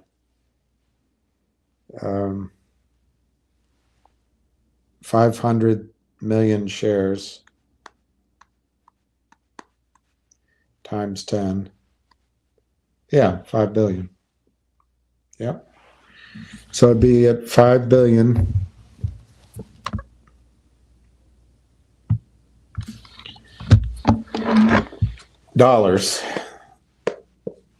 And that's a way to get there. So can AIversity become worth $5 billion?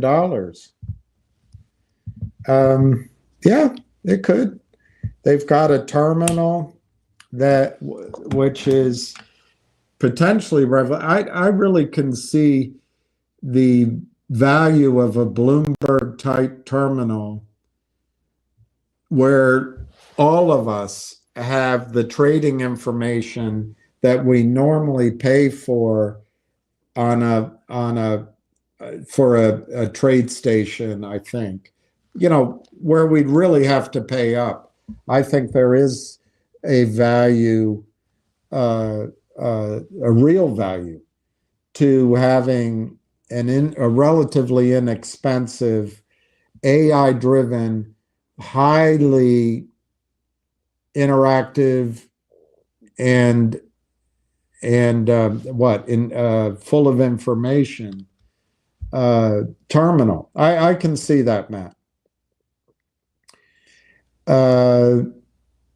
And I can see the revenues grow. I would imagine initially, to make it catch on, there'll be some discounts, but I don't think they'd have to discount very much, and their revenues could ramp up very quickly.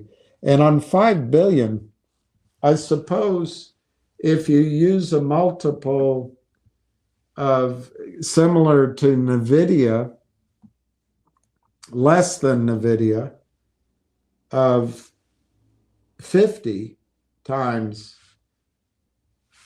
revenues or earnings, revenues, whichever metric you want, you'd only need 100 million a year. So it's possible they could ramp up to 100 million in revenues, maybe 100 million in profits in the first year. And using a 50 multiple, you get to your 5 billion, assuming they didn't have to issue any shares, and they came in at 50-50, and there's a big clawback. Yeah, it could happen. It could also happen if that kind of storyline became visible, you could get a short squeeze. So, Matt, you're right. Is it likely? I'll leave it up to you.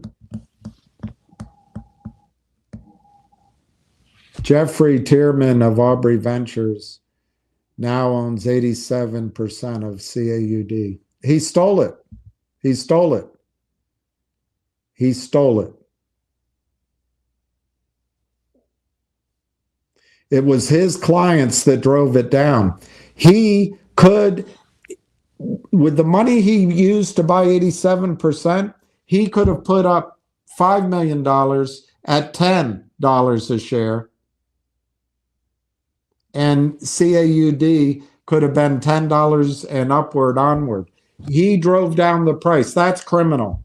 That's criminal. That's criminal, in my opinion.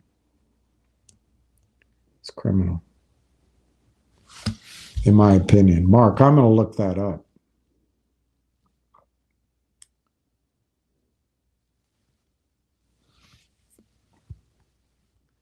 So, Matt, I tried to give, I mean, you could do more optimistic assumptions. You could assume that the company is going to come in without asking for stock at all. They're just going to take over and they're going to build up the value of the company and try to cause the squeeze, and that they're then going to issue stock if there is a squeeze, and all they want in return is to benefit at that time. I mean, we can come up with a lot of scenarios. I just to submit to you that those would be very generous terms and would be a gift. They'd be giving us a gift. Now, remember, the whales who were sponsoring this are also in with us. So it's a logical assumption, Matt, that we could ride a generosity by the whales and by the company. We could do that. There's no question. I'll just leave to you to determine how likely it is. GTII is in what's called an expert market, and I would not trade it, but you can. I won't tell you what to do. I would wait till the numbers come out, but the odds are the stock will go up once the financials are reported. So but I think you get raped in the expert market. It's in the expert market. And the last trade on GTII is 12 cents, 11.5 cents. You have no idea what the bid is. If you were the guy paying 11.5 cents, the bid might be 1.5 cents. So it's really dangerous, but I'm not telling you not to do it. I'm not telling you not to do it. I had a Sunday walk and talk about logic, and my enthusiasm was high. No, I was. And I still, I have to say, the person who gave me the greatest confidence and information on logic was this gentleman from the American Stock Exchange. What he could not know is that the people in running logic signed this deal with Aubrey Advisors and Chadron Financial. I think it's self-evident by this statement right here. Jeffrey Tierman now owns 90% of Collective Audience. He's a effing crook. He is an effing crook. He sponsored the SPAC, and when he de-SPAC'd, his clients destroyed the company. And the reason Collective Audience needed money is his company delayed. They dragged their feet answering SEC questions, so the cost of the SPAC went up.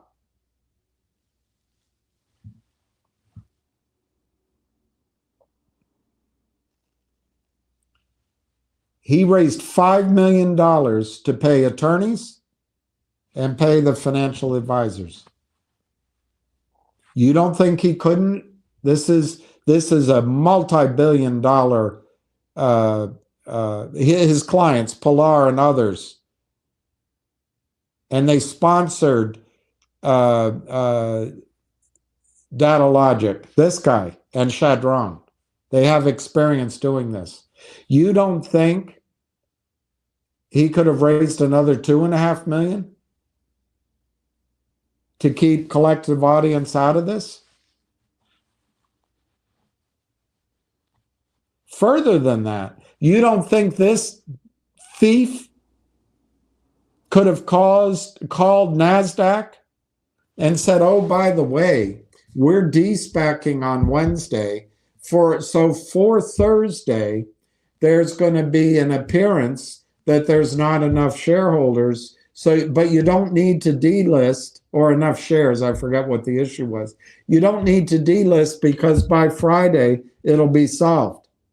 Instead, his clients, the criminals, called into NASDAQ and said, hey, they don't meet this requirement. So NASDAQ, who doesn't care a crap under Adena Friedman, stop trading, protecting the criminals. In fairness to my Amex friend, the stock went to 42. Stop trading, opened at 11, 10, 8, 7, and on the way down. This Aubrey Advisors sting, if Mark is correct, Jeffrey Tierman owns that much, it is a theft in broad daylight. And I call out Jeffrey Tierman. I think he's a criminal thief. It's my opinion.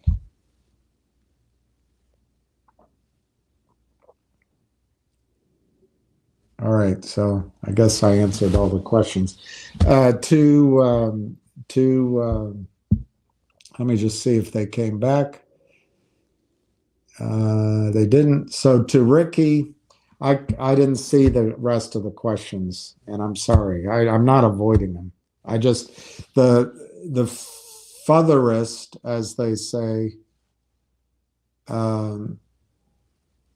that I can go back is to this question, and I can't go any further back. So I'm sorry. No, I don't think he's going to clean house. I do not think he's going to clean house.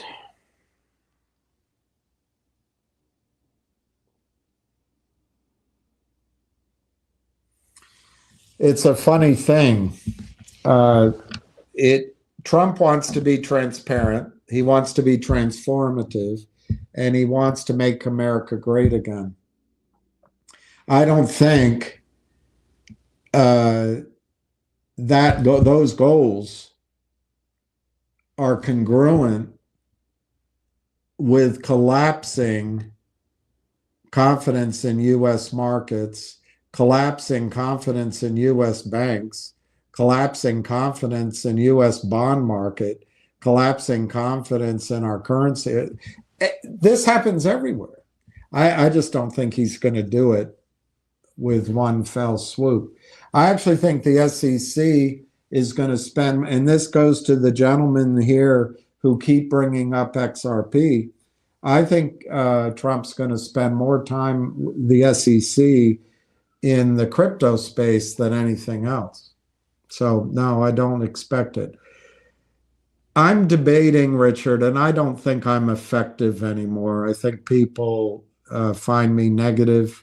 I don't think people enjoy my message. I think it's a little repetitive. And for those people, I highly recommend going to Junk Savvy's calls. Ham's now going on with others like Ace and Giannis. Those are places to go. I'm going to continue to have Ham here, and I'll do the best I can. But Richard, I've been thinking of somehow myself reaching out. He doesn't know me from Adam. But I think what Trump should do and have his SEC do is focus solely on the engine of American strength, which are the over-the-counter NASDAQ markets. Does he need to take them over? He's got to get rid of Adena. He's got to get rid of Chuck E. Cheese. He's got to get rid of FINRA. But I think he could start fixing this problem in the smaller stocks. It would be painful enough, but at least where one firm lost money, another brokerage firm would make money. And it would help us, and it would help him in his desire to be transparent, and it would help make American financial markets great again. And it would give time for the big markets to start fixing their problem. The big markets have the advantage that, yes, there are criminal problems, but there's also the offsetting ability that they're looking the other way, but it's the same firms doing the trades, it's the same pools of money. So, a teacher's pension fund might be upset, the California Teachers Pension Fund might be upset that Tesla is shorted by 100 million shares, but the short position might be the Fidelity Investment Group, but Fidelity Investment Group might be upset that Apple is being shorted by this much, and the teachers' pension fund might be long it, so they can work it all out. So I think Trump should focus on the micro cap, small cap, and NASDAQ markets first. That's my opinion. Trump should make me the ambassador to Ireland, get me the hell out of DC, get me out of the power structure, sideline me so I don't cause trouble. I'd be proud to go to Ireland and be the ambassador. I would.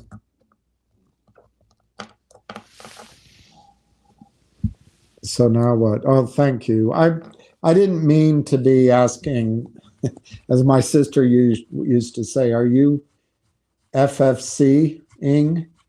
I wasn't fishing for compliments, but I appreciate it. I'm just trying to be realpolitik about where I think it's a dead end, this channel, my efforts. I think it's a total dead end to spend time talking about GTII and MMTLP and the stocks we lost money in too much, because it's not interesting, and we're not making money. Now, just to go to I think it's Bob on Logic, I think there's still hope. I'm negative on it because I think Jeffrey Tierman spearheaded a theft. That's how he gets rich. I think he's a greedy son of a bitch, Jeffrey Tierman.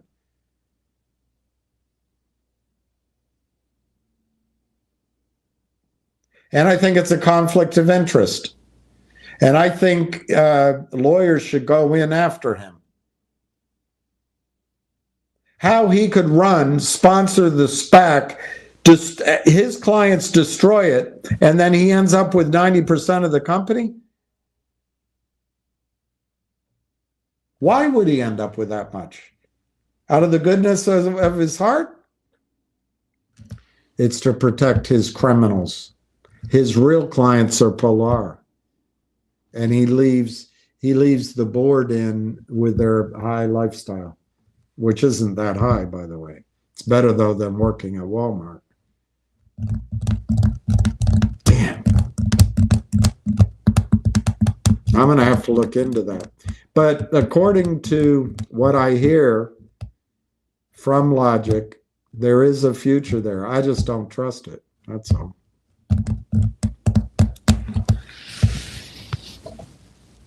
Which one would I buy, Nix or G-Bucks right now? Let me look at the prices.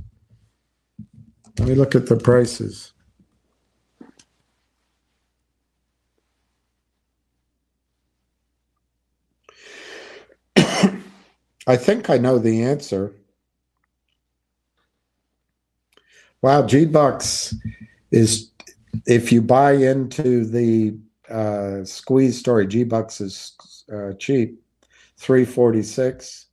Nix is 175. And what's Railtown? 26. So, and then there's Finger, of course, too. Let me look at Finger. And then I gotta go because I gotta. Finger is 116. I'm going to quickly answer, Benjamin, and then I'm go. Uh, uh, let's go through those four stocks. I think Finger at 116. I think you have 2 weeks to 3 weeks where you can take your time, but you run the risk that it'll be $1.50. So I think I'm going to assume, Benjamin, you mean tomorrow. I think you can wait on Finger maybe a week.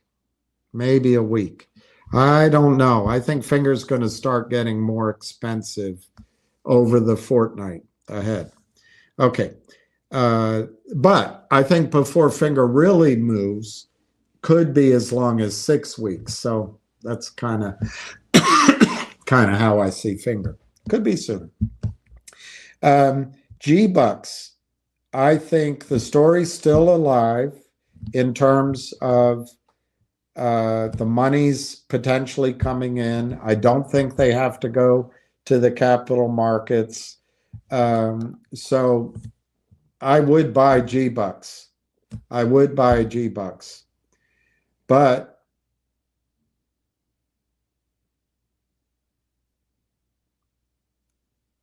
I would buy Nix first. The risk is G-Bucks bounce back, but I'd buy Nix first.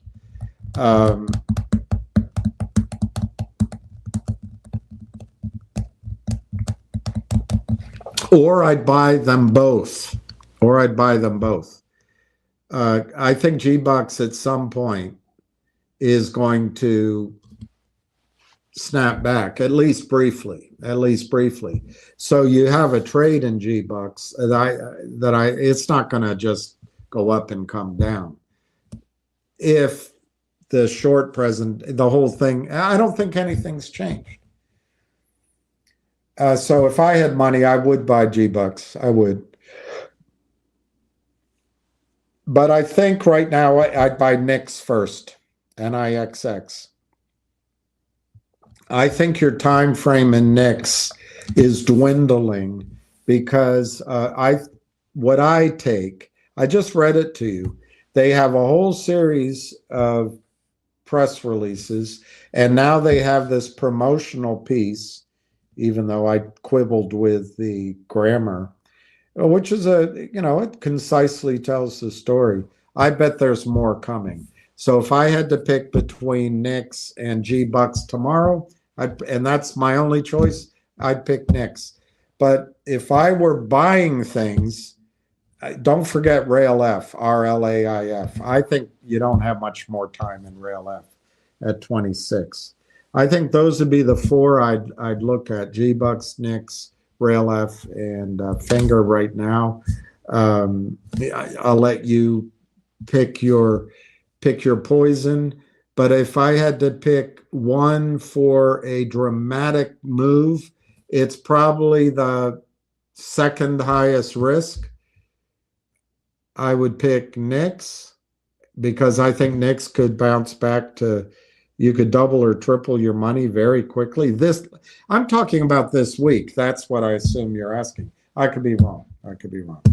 But G-Bucks could do the same thing. I think G-Bucks could go from here and double, triple your money this week.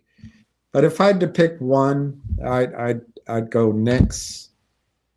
And then as the money, if I made money, I'd buy G-Bucks and Rail. I see that's the problem. Time is short on all of these. I think RLAIF, you could see, look, Rail announced just 3 weeks ago, 2.5 weeks ago, what they're doing. How much longer is it going to take for them to put the final piece of paper on that? I don't think very much longer. So I think Railtown can go from 26 to 40, 50, 60 cents. I think G-Bucks can bounce back, double, triple, quadruple, and maybe go on its way. But that's high risk. I think Nixie is high risk because they've tried 2 other times, but it feels like the train is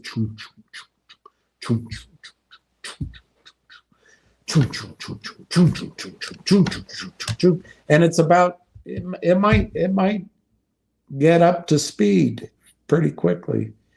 And Finger, I think there's a whole lot of reasons why Finger is in a nice buy risk reward ratio right here. There's a bunch of them, and you heard them.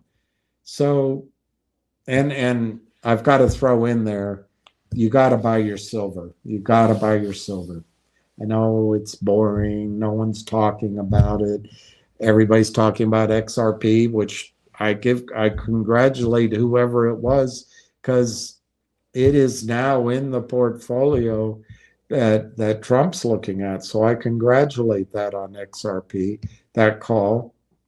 And if you want to stretch a little further, a good friend of mine thinks that Logic and Collective Audience both are trades that can make money. But he tells me, and he knows both intimately, he would buy Logic, to go to 5 cents, 4 cents, 6 cents. He'd buy Collective Audience to go to 20, 30, 40 cents. And his mindset is that now, and I'm starting to agree with that. We've got to start taking smaller wins.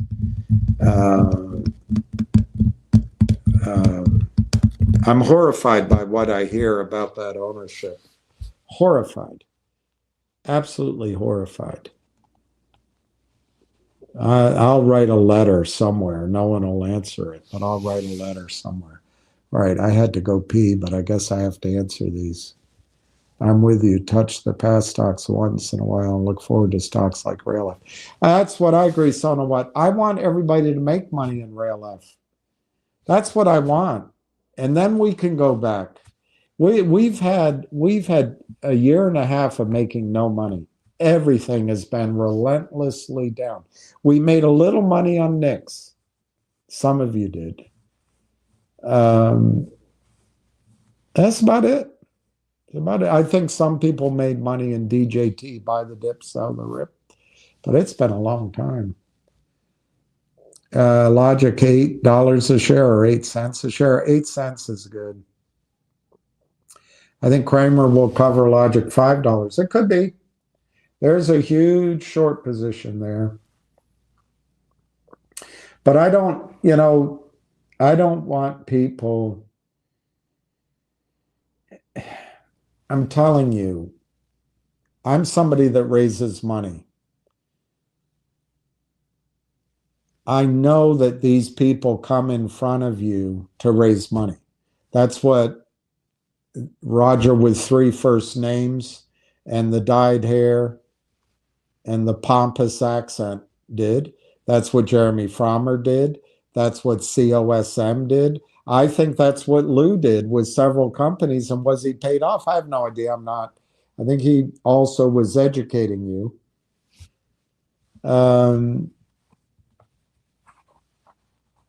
And I just want you to be careful. And maybe that's what some of these others are trying to do. I'm not saying it's bad. I'm not saying that. Because where is CEOs going to go? And they hire a PR person. Why not? But what I'm saying is when these stocks run up, we all have this tendency to buy as it's up. Look at me. I bought G-Bucks at 8. and now it's down. All I had to do was wait. All I had to do was wait. So it may end up being a small thing, just a memory, if the short squeeze continues in it. But we'll see. All right.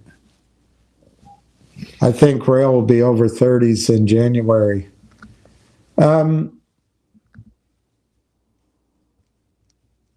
I don't know what that means, but I thought Railtown would be actually over 40 in December, and I continued to feel that way in January. Now that we're in February, we're in March, and it's 26 cents. What it tells me is, Ricky, it tells me three things, potentially. One, they're shorting in the stock. So that's good. That has, if they start buying back, they're day trading, shorting. They try to make money out of thin air. That's good if the stock goes up for us. Secondly, I think Railtown is taking longer than people wanted to see. So I think there's some selling from shareholders that bought in and they're just moving on. That's life. And the third thing is, I think a lot of the buyers in Railtown can't buy the stock. Insiders know whatever was just released 3 weeks ago, they can't buy any more stock until that is finalized and announced. If it's an investment banker, who knows? They can't buy any more stock. If it's a whale that owned the stock, signed an NDA, they can't buy any more stock. So all the big buyers in Railtown, in my opinion, right now, are precluded from buying any stock. So the stock's backed off. I think it's a buying opportunity. The Friday close, I think, also was driven by the criminals. It sounds like there's criminals in Railtown. It's interesting. I never thought there was a big short position. They're selling it off just so they can print the trade at a low number. So to me, rather than feeling doomy about Railtown, I think it's a screaming buy. If I had money, I'd buy it. I would buy it. And if these two little stocks go up, small positions, G-Bucks and Nix, I'll use that money if Railtown's. My guess is by the time Nix goes up, if it does, and I think it could go up this week or next, by that time, Railtown will be in the 30s again. But that's where I'll turn and put my money, unless G-Bucks is still down, odd to that, unless FingerMotion is still down. It's an art, not a science. Hey, Richard K. Have a great dinner. Remember, there are two kinds of investors: those with loaded guns and those who dig. You dig. There's two investors: those who are the cattle and those who enjoy a good steak. That's pretty good. There's two kinds of investors: those who cheat and those who lose.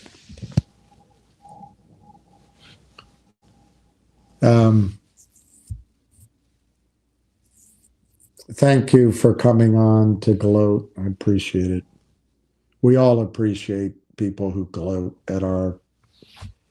What about buying whatever is down more? Yeah, Steve, that's fine. Look, that's how I do it when I have money. If I buy into G-Bucks as I did at 8, right now I'd be buying more. That's exactly what I'd be doing. And if I had money, I don't. But if I had it, I'd probably be buying. I probably wouldn't double my position. I would probably triple my position if I had money. Now, all sorts of day traders out there are going to tell you that's the exact opposite thing to do. So if you're a day trader, if you're a trade by the chart kind of person, don't do it. But for me, I bought G-Bucks for a short squeeze potential, and you know the reasons. They don't have to go to Lynn Partners. They don't have to go to Benchmark. They apparently don't need to raise money. There seems to be a short squeeze going on, trap short, and there's $100 million LOI. And it's with guys that seem to be indifferent to the stock price. So it's not going to be like they're going to step away if the stock price goes down. So all the little gimmicks of a Jeffrey Lynn's clientele aren't going to work with G-Bucks. The risk is, I think, with G-Bucks is at some point the shorts win. It's getting close to that, but I personally would play chicken with that, and I would triple up my position if I had the money. And the second thing, the other risk is that $100,000 convertible note they bought back. I guarantee you that's how the Jeffrey Lynns of the world destroyed the stock in the first place. And it's under the auspices of that note. Look, just because it's bought back, the attorneys for all the funds doing it are not calling the prime brokers and saying, hey, that approval you gave to us, it's no longer valid. They're not doing that. So that's where some of the selling's coming from. But I agree. I would buy G-Bucks now. The only reason I'm telling you on Nix is it's the momentum.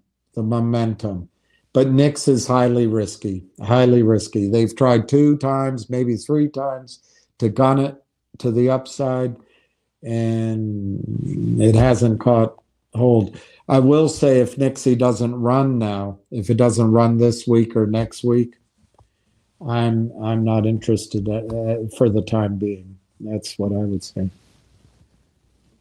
I think Rail might get back to 39 cents. Yeah, easily. I think it'll go to 40 cents easily. At some point, it's going to get to 40 cents and break out. And if I can be so bold, I think Railtown's going to go to 40 cents and break out potentially this month. With that, I'm going to end my call because I've got to pee. Can I help you, son? I got to pee. So thanks for tuning in. Thanks for putting up with me, and catch you tomorrow.